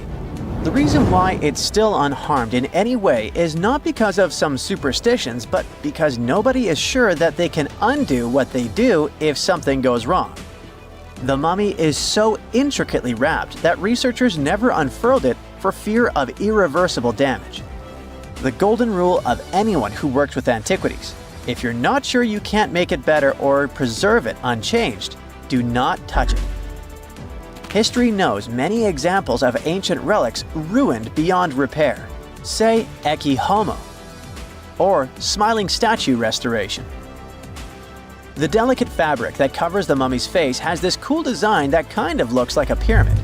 The researchers are not 100% sure, but this might be the only one of its kind with that embalming style. But without knowing the ancient technique, it's next to impossible not to ruin the mummy while unwrapping and wrapping it back. Back in the day, people, both experts and looters, would unwrap mummies for all sorts of reasons, mostly to study them. Luckily, these days, we have advanced tech that lets us check out what's inside a sarcophagus without having to unwrap anything. After taking a closer look at the Bashiri mummy, researchers figured out that it belonged to a man who was around 5.5 feet tall and lived during the Ptolemaic era, which makes this mummy roughly 2,300 years old. The Egypt Museum shared that the X-ray scan also uncovered an inscription of the guy's name, but it's a bit tricky to tell if it says Pacheri or Nenu, adding to the intrigue. The museum also pointed out that the fancy casing the mummy is in features all sorts of decorated scenes. You can see the mummy lying on a bed, flanked by deities Isis and Nephthys, along with the 4 sons of Horus. Plus, there are 2 images of the funerary god Anubis at the feet of the casing. By the way, Bashiri mummy is not the only one that has remained untouched. This is Issa Temkebde, and Gaston Maspero, a French archaeologist, made the decision to leave her mummy untouched, wanting to keep her resting peacefully since she was in such amazing shape. He did mention, though, that her tomb had been raided long ago. Thanks to some X-ray work, we learned more about the mummy. The scans revealed a few artifacts still wrapped up with the wife of a high priest, including amulets around her neck, right arm, and forehead. The X-rays also showed she had some dental issues and arthritis in her knees. While she passed away as an older woman, it's tough to pinpoint her exact age. However, various sources from her son's reign indicate that she was held in high regard in the kingdom. Isatemkebd served as the sister wife of Penejim II. You got me right, they were related by blood and were siblings, but back then it was pretty common to get married this way to preserve the purity of the bloodline. Say that to Habsburg, duh. Their chase for purity only led to inbreeding and the notorious Habsburg's jaw. Right, I guess we should not judge ancient Egyptian rules and morals, but what we can say for sure is that both Bashiri and Isatemkebd were incredibly lucky to stay untouched. The odds were not in King Tut's favor, though. The researchers' work hit him hard. The tomb itself was discovered in 1922, but it wasn't until 1925 that the nested coffins were opened during an excavation. The outer coffin, held together with silver pins, opened up to show another coffin shaped like a mummy, decorated with colorful glass and flower garlands. There were worries about the king's mummy because it had been exposed to moisture. The middle coffin was pretty heavy and didn't have any handles, so they had to be super careful taking it out. Inside the innermost coffin, which was solid gold and wrapped in a red cloth, they found the royal mummy, and this all went down on October 28, 1925. Tutankhamun's mummy, measuring about 6.07 feet, fit snugly into the innermost coffin, which was 6.17 feet long. You can already tell there was a problem, right? Imagine how hard it is to extract something as fragile as an ancient dried-up mummy, especially when there's not much room for maneuver. Plus, the mummy looked sus. It was pitch black. Howard Carter, the lead archaeologist of the expedition, estimated that around 2 buckets worth of oils had been poured over the mummy. But care had been taken to avoid the mask and feet. It was made to preserve him better. The body was positioned at a slight angle in the coffin, and there was a noticeable difference in the amount of dark oils on the right and left sides. indicating that the coffin might have tilted while being lowered into the sarcophagus. This oil created moisture inside the coffins, and over time, it reacted chemically, which Carter described as a sort of slow, spontaneous combustion, leading to the carbonization of the linen wrappings. Unfortunately, the combination of heat and moisture took a toll on the mummy's trappings as well. The crooked flail fell apart, the resin scarab cracked, and the threads holding the hands and mummy's bands started to decay, making everything quite fragile. Plus, the oils hardened over the years, effectively gluing the mummy and mask to the coffin's bottom. To try and separate the mummy from the inner and middle coffins, they were placed in the sun for several hours, reaching temperatures of 149 degrees Fahrenheit. Despite this effort, the mummy remained stuck, so the initial examination had to be done right where it was. The first part of Tutankhamun's mummy the researchers checked out was his lower legs and feet, meaning they started the examination from the bottom up. As they peeled back the bandages, they uncovered the first of many treasures wrapped up with the king. They took their time to carefully document and photograph everything they found. The inner layers of bandages were in pretty bad shape, mostly turning to dust, making it tough to figure out how everything was originally wrapped. Still, the overall methods matched what was seen in other nobles' mummies from that time. Lots of folded linen pads were used to shape the torso and thighs. The outer and inner bandages were made from fine linen, while the middle layers were coarser. They had some intricate bandaging around the shoulders and chest with a similar style around the groin. Each limb, along with fingers and toes, which were fitted with gold caps, was wrapped separately. Tutankhamun even wore gold foil sandals on his feet. They hoped to separate the mummy from the coffin by removing the outer bandages, but the resins had stuck the body to the coffin. So, the researchers ended up chiseling it out. To do this, they had to cut the torso in half at the hips and disarticulate the arms to continue unwrapping. Each part was treated with hot paraffin wax for stability, and later the hands and feet were reattached with resin. Finally, they used hot knives to detach the head from the mask. To check the teeth, it was decided to make an incision around the jaw and neck, which was later fixed with resin. So technically, the scientists did all they could to preserve the mummy, but still, in a way, it ended up being damaged beyond repair. What do you think? Should they have left it in the coffin? Or did they do the right thing? Let us know in the comments. Do you like pink? Then this video is for you. But there will be no pink ponies, pink handbags, or pink mini pigs here. Instead, we're going to talk about the pink side of Antarctica. Yeah, this icy continent is not always white. In some places, it turns pink for very strange reasons. Let's take a tour of the pinkest places in Antarctica and uncover their secrets. Antarctica is home to many high mountains and volcanoes that hide all kinds of mysteries. One of them is pink rock. In West Antarctica, among the peaks of the Hudson Mountains, large boulders covered in a pink pigment lie scattered across the landscape. They've puzzled scientists for decades. These stones are made of granite. The pinkish hue of this rock is given by a mineral called feldspar. Pink granite can be found in many places around the world. But why are these rocks sitting among high mountains?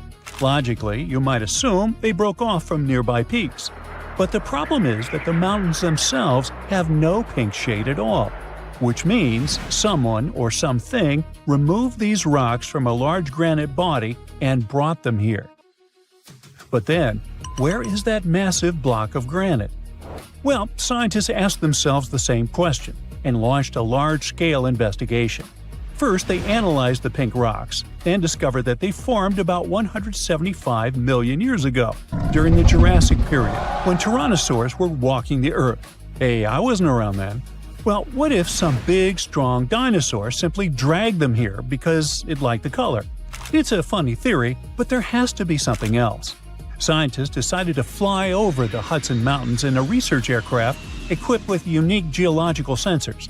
Using special instruments and aerial surveys, they carried out precise gravity measurements and detected a geological signal beneath the Pine Island Glacier. The signal came from a massive granite body roughly half the size of Wales. Okay, now we know where the rocks came from.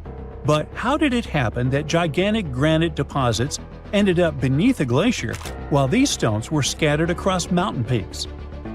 Well, tens of thousands of years ago, during the last ice age, the glacier in this region was much thicker than it is today. Millions of tons of solid ice pressed down on the granite below.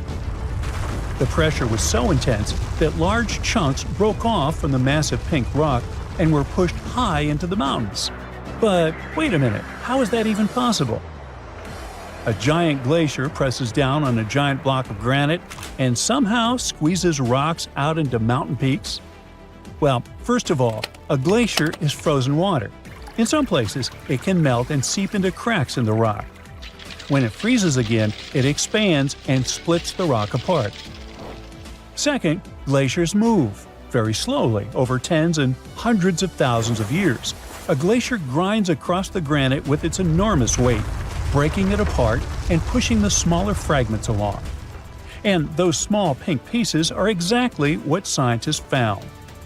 It's like sandpaper moving across the surface of a wooden beam and scattering shavings in different directions.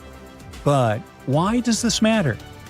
Scientists can now better understand how glaciers move and change, and how they interact with the rock beneath them.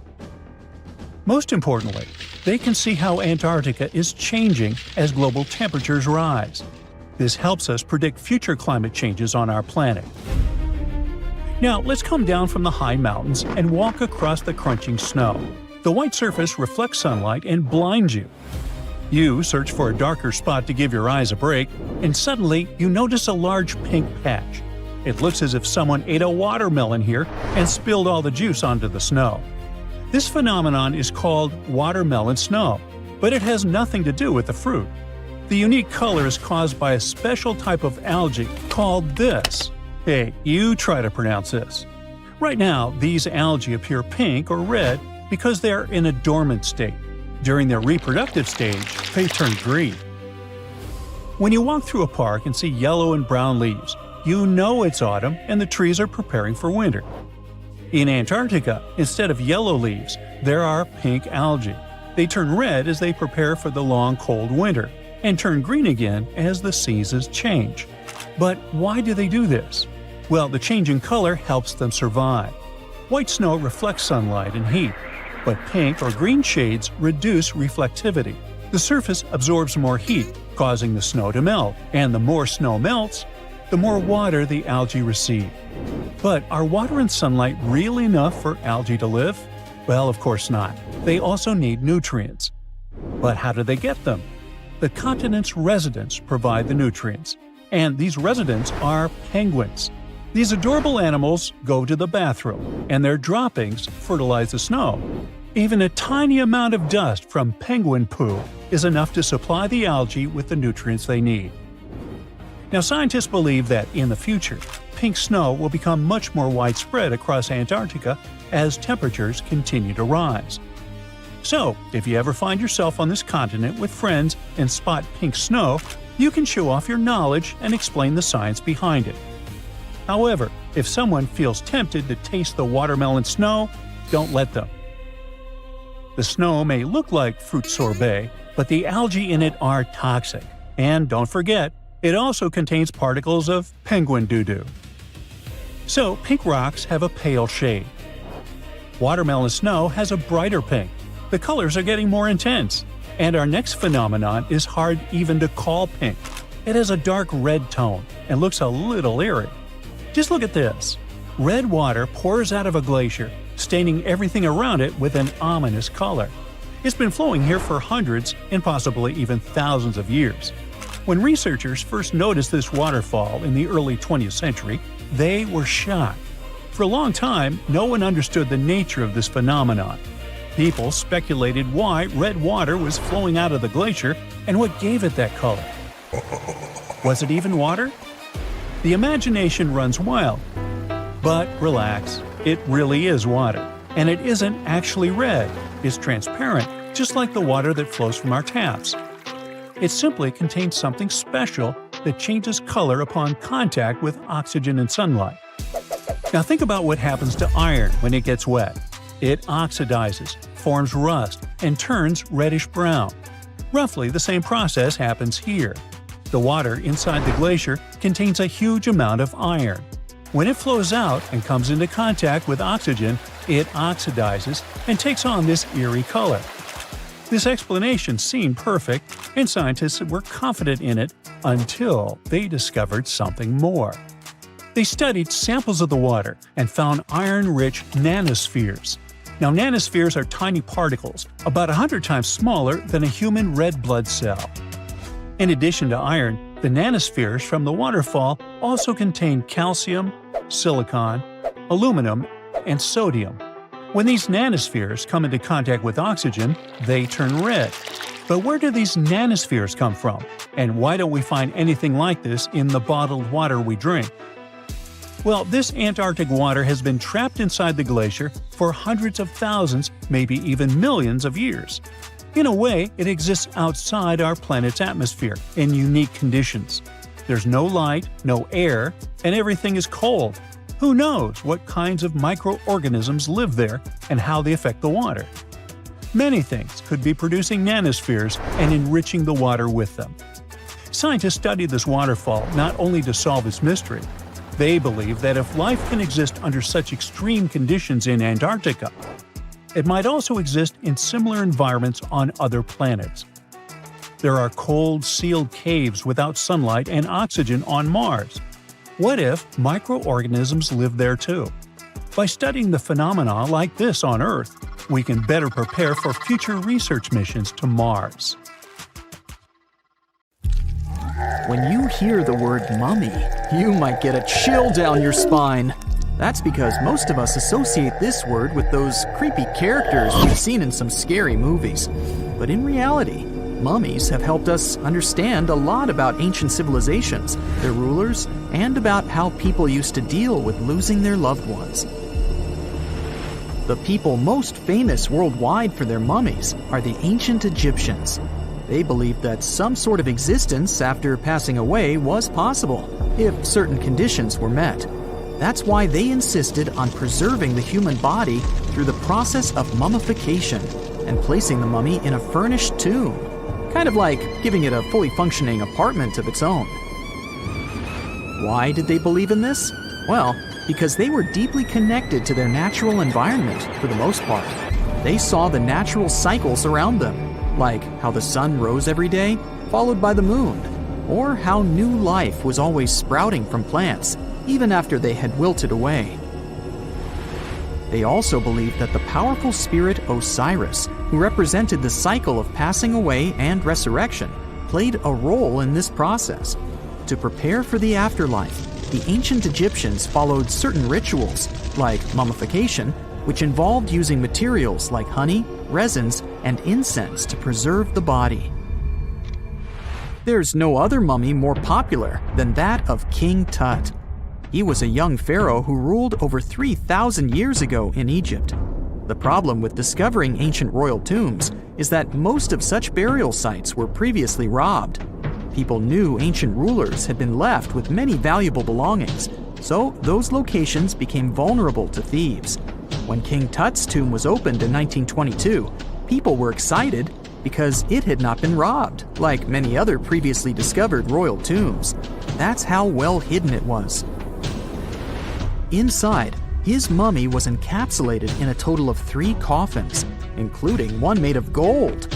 The objects found in his tomb showed us what ancient Egypt was like, and studying his mummy also helped us learn about the culture and practices popular at the time when he passed away. We also learned about his family by looking at his DNA. Scientists were able to discover that he had had a disease called malaria and a problem with his foot that might have made it hard for him to walk. Ramses II was another pharaoh in Egypt who ruled for 68 years, which was quite a lot back in the day. He was known for his expansion campaigns and building projects. Many objects from his time as a ruler still exist today, including a large statue of him. Ramses II was about 6 feet tall and lived to be about 90 years old. After looking at his mummy, scientists concluded that that he may have had a medical condition that affected his spine. Now, remember those thieves I mentioned before? They are probably the reason why Ramses II ended up in a plain coffin in a secret collection of royal mummies at Deir al-Bahari, which was rediscovered in 1881. Thankfully, archaeologists were able to identify him because his journeys had been recorded on his wrappings. The process was really tedious too. In fact, in ancient Egypt, the mummification process could take a staggering 70 days to complete. A special person would say a very specific speech while delicately handling the body and drying it out using a type of salt called natron. They also used linen and resin to make the body look more lifelike and to wrap it in cloth. The tomb was equally as important for ancient Egyptians. The walls of King Tut's tomb, for example, were adorned with intricate artwork that depicted his journey to the afterlife, from his burial procession to his passage through the underworld. The ancient Egyptians believed that everyone made this journey after passing away, and they filled their tombs with items and paintings to help the person in their spiritual travels. Additionally, the walls of the tomb were decorated with spells from a special book, which contained a collection of poems that the Egyptians believed would help people reach the afterlife. And speaking of how important this journey was, people also placed food in these ancient tombs. In King Tut's tomb, archaeologists discovered 36 jars of vintage beverages and 8 baskets of fruit, which were believed to be left there to help him in his journey to the afterlife. The Egyptians believed that traveling to the afterlife took a really long time, so they left a lot of supplies, such as food and water, to sustain their loved ones. Pharaohs also generally had numerous luxurious garments and beautiful jewelry in their tombs to ensure that they would have a fashionable journey. These items included various types of linen clothing, such as tunics, scarves, gloves, and headdresses, as well as a lot of gold jewelry with precious stones, like bracelets, buckles, pendants, necklaces, rings, and even precious depictions of insects for protection. Some were also deposited with fans made from ivory and ostrich feathers to keep them cool in the afterlife. Some ancient rulers were even placed in their forever apartments along with boats. For example, Pharaoh Khufu built the Great Pyramid at Giza as his tomb, and a large ship was found inside. King Tut, however, was buried with multiple boat paddles, but no actual boat. Instead, he had 3 chariots and numerous walking sticks made of precious materials, perhaps indicating he'd rather travel to the beyond by land, not by water. Amongst the most interesting objects found near ancient mummies are bottles of oils and perfumes. If rulers were supposed to be fashionable, why not smell nice too, right? Also, some of them had some ancient kinds of board games, most of them made out of precious materials like gold or ivory. One of those games was called Senet. It was very popular amongst the ancient Egyptians and very similar to modern-day chess. The ancient Egyptians may have the most famous mummies out there, but they weren't the first to invent the procedure. In fact, it all started in South America with an ancient civilization named the Chinchorro. As far as we know today, these people were the first to mummify their loved ones that had passed away. They did it somewhere around 2,000 years before the Egyptians started their own rituals. Sure, we can tell a lot about ancient rulers by studying these mummies, but until recently, we had no idea what they really looked like during their lifetime. Not so long ago, though, some very special mummy paintings were found by archaeologists studying ancient Egyptian objects. These mummy portraits are highly detailed paintings of individuals that were made while they were still alive. Such paintings were often painted on wood, as opposed to the classical portraits we all know about, which are painted on canvas. They are known for their realism and beauty, and have even been used by researchers to diagnose diseases by comparing them to the corresponding mummies.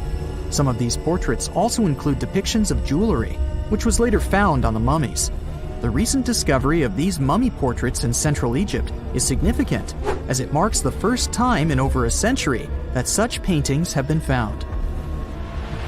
Mummies appeared all around the world naturally, too. Mummification can occur without people intervening because of natural conditions, like extremely cold or hot environments, places with a lack of oxygen, or accidental exposure to chemicals that preserve the body. These conditions don't allow bacteria to grow, resulting in the body remaining more or less intact. Famous Otzi was one of these mummies. We know today he was a man who lived around 5,000 years ago in Europe. But upon his discovery in the Alps in 1991, Austrian authorities initially believed that he was a modern mountaineer because of how well preserved the body was. However, after the Iceman was removed from the glacier, it was determined that he was actually from the Copper Age. This coffin seems to defy logic. No visible openings, no way in or out, and yet, inside lies Lady Shanette Ah, a mysterious woman from ancient Egypt, perfectly preserved even after 3,000 years. How did she get there? It was the third intermediate period in Egypt, a time between great dynasties. Pharaohs wore the blue crowns. Priests in Thebes were almost as powerful as kings. Markets were filled with the cries of merchants selling dates, papyrus, and precious perfumes. Lady Shanette Ah was in her late 30s or early 40s, old age by Egyptian standards of that time. Like other Egyptians at the time, she ate meals of bread, lentils, and fish. By that age, her teeth were already badly worn down, yellowish with enamel eroded, because food in ancient Egypt often had grains of sand in it. But she wasn't just a regular woman. When she passed away for unknown reasons, her burial was lavish. Locals wrapped her body in expensive linen and adorned with artificial eyes to replace her real ones that would help her see in the afterlife. And that's exactly how we found her 3,000 years later, in a beautifully decorated sarcophagus. It was made of cartonnage, which is kind of like papier-mâché, made by layering linen and papyrus with adhesive. These coffins were wildly strong, lasting for thousands of years, all thanks to Egypt's super dry climate. But most importantly, Egyptians only used it for the elite. So she was someone very important to the locals, though we might never know why. But there was only one huge problem with her mummy. How did they even put her in the coffin? No matter how much researchers looked, there were simply no entry points. The only visible gap was a tiny slit near her feet. But that's not nearly large enough to place her entire body inside. This mystery puzzled them for decades, until they finally learned the truth only recently. They study those mummies at the Field Museum in Chicago using new technology, CT scans. It's basically like taking thousands of X-rays and piecing them together to create detailed 3D images. That's how we can learn more about the bodies without disturbing them. And it turns out the ancient Egyptians were unbelievably clever. They didn't construct the cartonnage around Shanette Ah's body, which would be a common and easy thing to do. Instead, embalmers created the coffin first. Then, they softened this coffin with moisture to make it flexible. After that, they carefully molded it around her wrapped body. They did cut a slit along the back of the coffin to do that, but then they laced it up like a corset, so it seemed like there were no openings.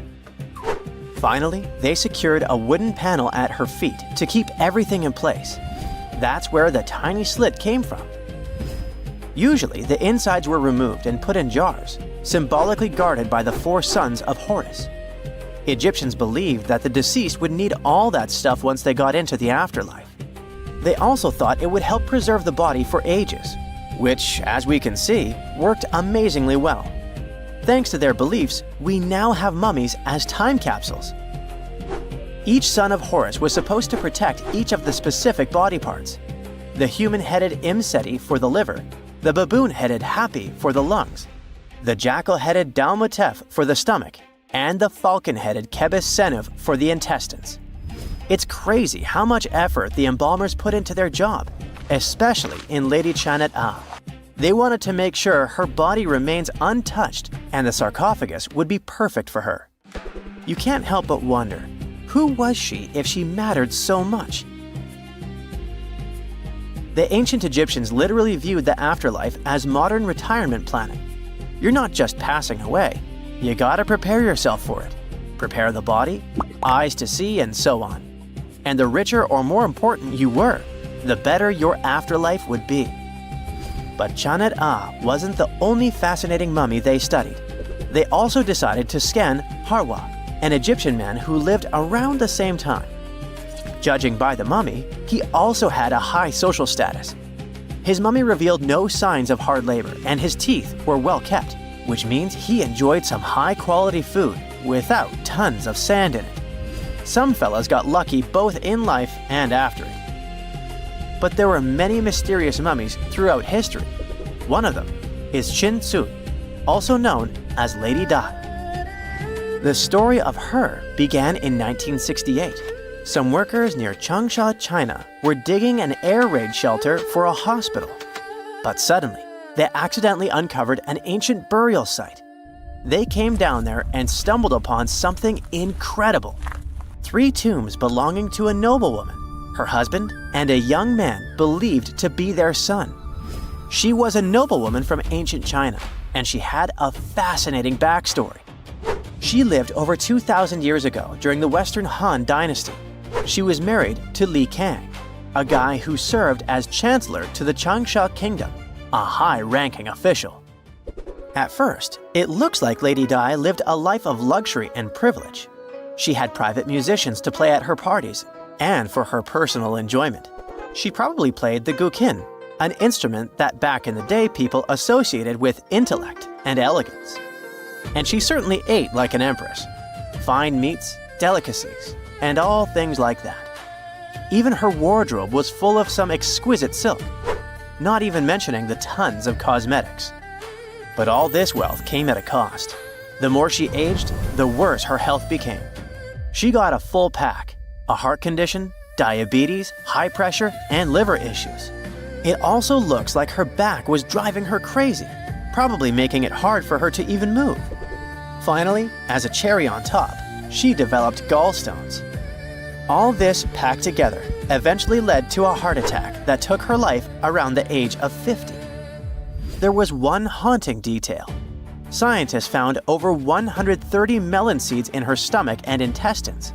Most likely, she ate watermelon just hours before she passed away, which means it was probably during summer when the fruit was ripe.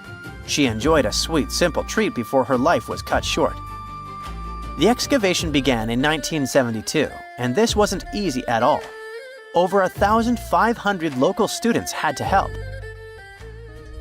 And Lady Dai was the most mysterious one. She was buried in 4 rectangular pine boxes, one inside the other like a Matryoshka doll, all wrapped in 20 layers of silk, and all that sealed with lots of charcoal and white clay. The coffins were painted beautifully as well, adorned with protective deities, mythical animals, and clouds which symbolized the heavens. There were drawings of divine creatures and Mount Kunlun. The myth said that on this mountain, people reach eternal happiness. All this told us a lot about the Han Dynasty, their beliefs about afterlife, art, daily lives, and their remarkable craftsmanship. And then researchers finally got to the body.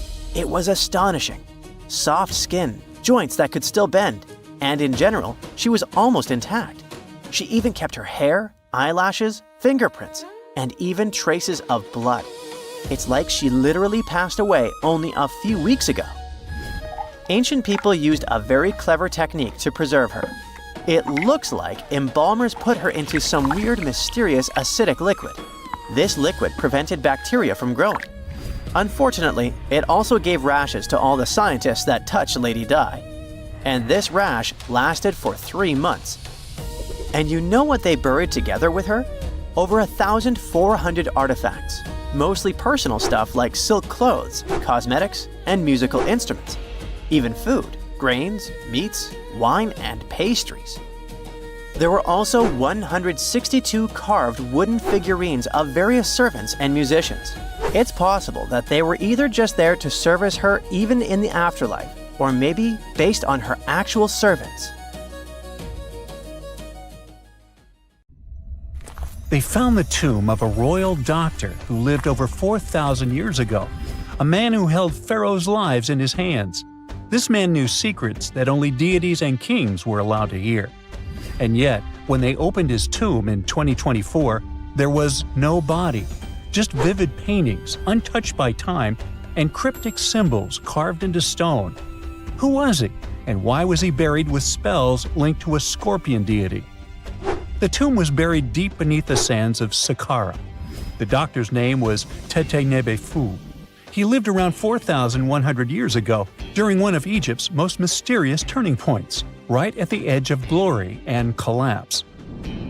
These were the final days of Egypt's Old Kingdom. The sun still glinted off freshly built pyramids, but the shadows were already creeping in. The pharaoh, Pepi II, had ruled longer than anyone before him, 90 years. But by the end of his reign, the country was cracking.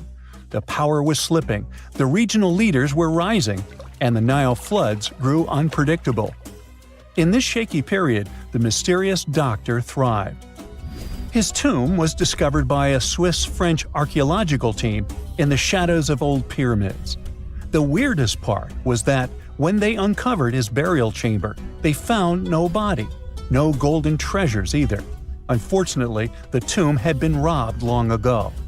But what remained was something even more fascinating: the words and images left on the walls.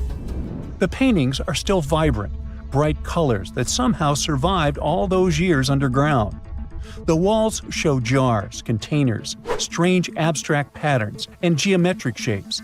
And then there are hieroglyphs, lines and lines of sacred script carved with precision, like someone had poured their soul into every curve. These inscriptions revealed who Tete-Nebe-Fu truly was. Turns out, he wasn't just any doctor. He was the conjurer of Serket.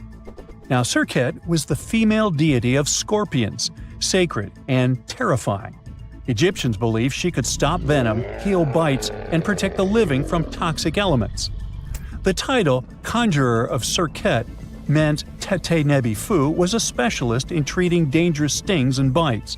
And if he got an entire tomb for himself, he may have been Egypt's top expert in those things, a man who healed with both medicine and magic. But that wasn't all.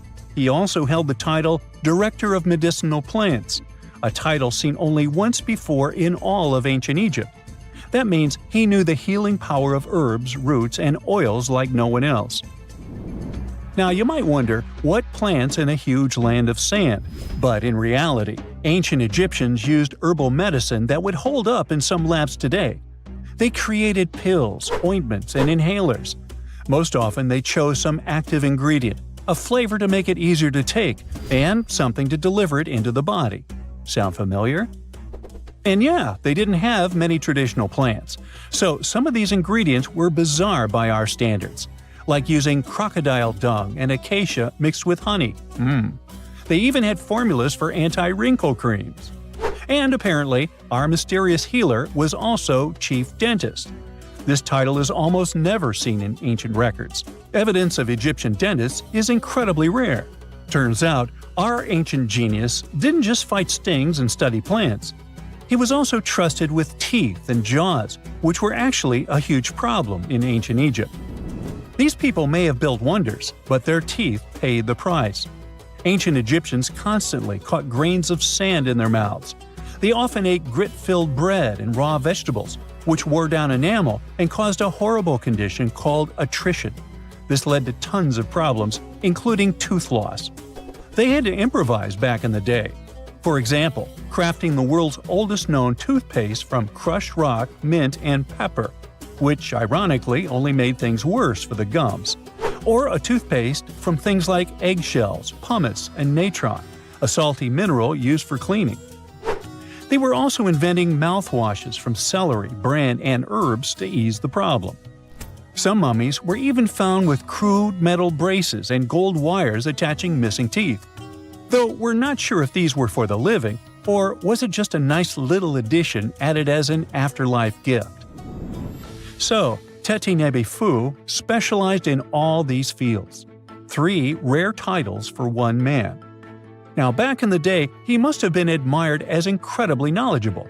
In a world without modern science, He would have been like a sorcerer who knows how some leaf or bark could save a life. That's why archaeologists believe Tete Nebi-Fu wasn't just any doctor. He was, most likely, the royal physician, the one who treated the pharaoh himself. We don't know for sure which king he served. Maybe it was Pepi II, and who knows, maybe that's why the guy lived so long.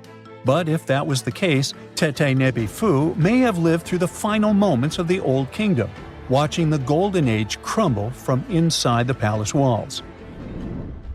And then he was buried. The body was looted, or perhaps just lost to time. But the team says they're still studying the tomb, still uncovering the traces of this incredible man. Overall, ancient Egyptians were practicing medicine on a crazy advanced level. Some practices feel familiar even today. They had hospitals, specialists, surgeries, and many more things, even medical schools. Both men and women were allowed to be doctors. They healed with various methods and practiced surgery with actual tools, scalpels, forceps, even sutures. Some doctors treated only the eyes, others the teeth, the stomach, or even what they called the hidden diseases. They knew how to clean and dress wounds, could set broken bones using splints made of wood or reeds wrapped in linen, and even prevented infections. There were even proctologists. They also built the first prosthetics, like a wooden toe with leather straps that help people walk normally again. The oldest known prosthetic is 3,000 years old. Now, the most shocking part is how they actually even tried to remove tumors. A recent study looked at a 4,000 years old skull. It belonged to a man in his 30s. There were signs of past tumors, and around 3 of them, there were marks, surgical cuts made with a metal tool. That suggests someone attempted to remove or study them, maybe treatment, maybe an autopsy. There was another skull of a woman over 50 years old. It also showed similar signs, but with healed fractures from an earlier injury, which is amazing because her treatment might have actually been successful. Being a healer in this society meant something powerful. It meant being a priest, a scientist, and a magician all at once. To ancient Egyptians, medicine was a necessary art, and they treated it with as much reverence as they did their deities. That's because they believed that sickness could be both physical and spiritual. So a doctor could recite a spell while applying a salve, and a lot of their treatments worked. The reputation of doctors in ancient Egypt was so strong that leaders from other parts of the ancient world, like Persia, actually sought them out. Even Homer, the Greek poet, once said the Egyptians were the most skilled healers of all. Of course, their understanding of the human body wasn't perfect. For example, they thought the heart controlled thought and emotion. They also didn't know what the brain really did. But their approach, observe symptoms, diagnose, and treat, well, that's modern medicine. Sure, they prayed over the wound, but they also healed it, didn't they? Their most famous physician was Imhotep. That guy was a true polymath, an architect, priest, and a healer who became so revered he was later worshipped as a deity of medicine. Yep, a human who was so cool they turned him into a deity. He lived 2,000 years before Hippocrates, the so-called father of medicine. And yet, some people joke we should drop the Hippocratic Oath altogether and swear an Imhotepic oath instead. These people weren't just laying the foundations of pyramids, they were laying the foundations of healthcare. Egyptian archaeologists made an extraordinary discovery near Cairo just recently. Drumroll, please. The most ancient and most complete mummy yet discovered in the country. Yes, they were keeping it under wraps. The 4,300-year-old mummy was found in a group of tombs close to the Step Pyramid of Djoser, dating back to the Egyptian Old Kingdom. It was covered in layers of gold. The team also found several other tombs, including one belonging to an ancient Egyptian official and another belonging to a secret keeper who had the power to perform special ceremonies. Another interesting tomb was that of a writer, which featured the largest statues ever found in the area. This vast burial site is also home to more than a dozen pyramids and resting grounds. Probably one of the most famous mummies in the world is that of Hatshepsut. She ruled Egypt like a boss for around 20 years, building all sorts of impressive buildings and creating new trade routes. But when archaeologist Howard Carter found her tomb in the Valley of the Kings, her sarcophagus was empty. However, Carter did find 2 coffins in another tomb, one of which belonged to Hatshepsut's wet nurse and the other to an unknown woman. In 2006, a team of specialists decided to investigate whether that mysterious lady was the queen herself. They found a molar tooth in a wooden box with Hatshepsut's name on it, and when they compared it to a gap in the mummy's mouth, it was a perfect match. Ramses II was a pretty impressive ruler, but it was his mummy that eventually made history. Now, we don't hear too much about his daddy. Okay, I'll stop. Ramses is considered to be the most powerful pharaoh in all of Egypt, as he reigned for a whopping 6 decades. He also lived to be over 90 years old. Now that's pretty amazing, considering the time he lived in. Ramses II supposedly had over 100 offspring too. Talk about a big family. When he passed away, his body was originally buried in the Valley of the Kings, but some sneaky guys tried to rob his tomb of all his treasures. Officials back in the day weren't having any of that though, so they moved his body to a secret location to keep it safe. Fast forward to the 1800s, and Ramses II's mummy was discovered along with a bunch of other rulers and important officials. But it wasn't in the best condition, so archaeologists flew it to Paris to get it, pampered. Problem was, he couldn't just be transported into another country. The only solution available was to give Ramses II his own passport. His occupation was listed as king, and the document even featured his photo. Most mummies aren't necessarily known for having the most hydrated skin. But that of an ancient woman, also known as Lady Di, proves otherwise. No, not that Lady Di. This wealthy lady from ancient times was discovered in an ornate tomb in 1971, and she looked fabulous, if we can say so about a mummy.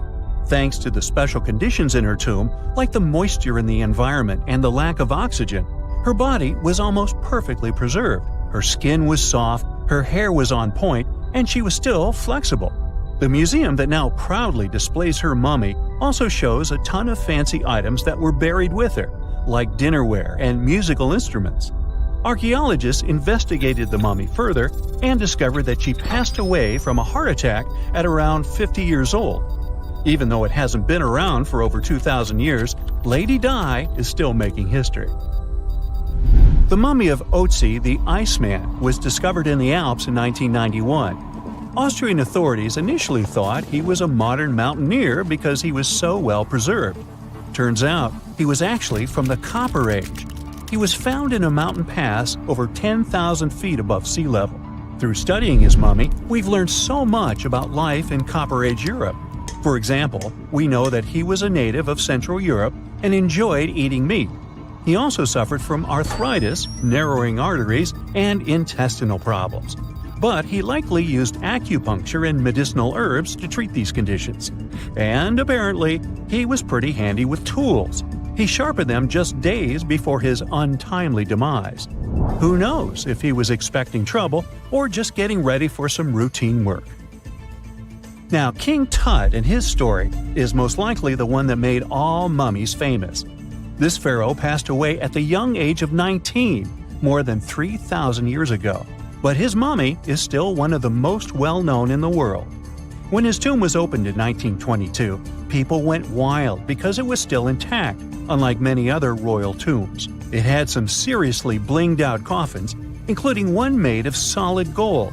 Not only did Tut's tomb give us a glimpse into ancient Egyptian history, but his mummy also taught us a lot about the time he lived in. DNA analysis helped identify his parents and revealed that the pharaoh had a rare bone disorder that might have made walking a bit tough. Now, Ginger is most likely one of the coolest mummies you'll ever hear about. He's like a time traveler from 5,000 years ago who's still looking fly with his golden hair and perfectly preserved nails. Ginger was discovered in Egypt and is believed to be the earliest known mummified body. Before people even knew about mummification, they used to place bodies in shallow graves in the hot, dry sand. And since the sand absorbed all the water, bacteria couldn't reproduce and the body was preserved naturally. Now, scientists are not sure if Ginger's preservation was intentional or not, but since he was buried with some pottery vessels, it's likely that whoever buried him knew some serious preservation techniques. If you want to meet Ginger in person, he's currently chilling at the British Museum. One Dutch art collector bought a statue from Asia and ended up finding a weird discovery. The statue contained a mummy hidden inside. Unfortunately, the body was too fragile to move, so they had to leave it there. The coolest part is that this mummy is over 1,000 years old and was on display for 200 years before being encased in the statue. When scientists did a CT scan, they found out that the mummy was filled with paper scraps covered in writings. Experts think he might have done this thing called self-mummification, which is a pretty intense process involving a special diet and tea that makes your body less prone to bacteria. Only a few people could handle this ritual, and those who managed to do that were seriously respected. No other Egyptian queen has baffled scientists and historians like the stunning Nefertiti. Based on her statues, she was known for her slender neck, wide eyes, and high cheekbones. Her name translates to "the beautiful woman has come." Talk about living up to your name, huh? Even though she wasn't a pharaoh herself, Nefertiti still managed to leave a lasting impression. Written records suggest that, as a wife and queen, she held an incredibly influential role. Because of her power, she was indeed admired, but she also managed to make quite a lot of enemies throughout her life. She was also related to King Tut, but not biologically. Rather, she was his stepmother. So far, locals have yet to identify her mummy, but that may soon change. A local Egyptologist who has been busy excavating tombs in the Valley of the Kings has found 2 mummies that he believes could be Nefertiti and her daughter. According to specialists, we may soon finally get a definitive answer about the identity of these 2 mummies. And if one of them does turn out to be Nefertiti, we could be in for a real treat. DNA analysis and CT scans of the mummy could give us the most complete and accurate image of the queen that we've ever seen. It's crazy to think that we've only scratched the surface of what lies beneath modern-day Egypt. Nefertiti ruled during a time of great power and prosperity in Egypt, but unfortunately passed away in a period of social turmoil, leading to her gravesite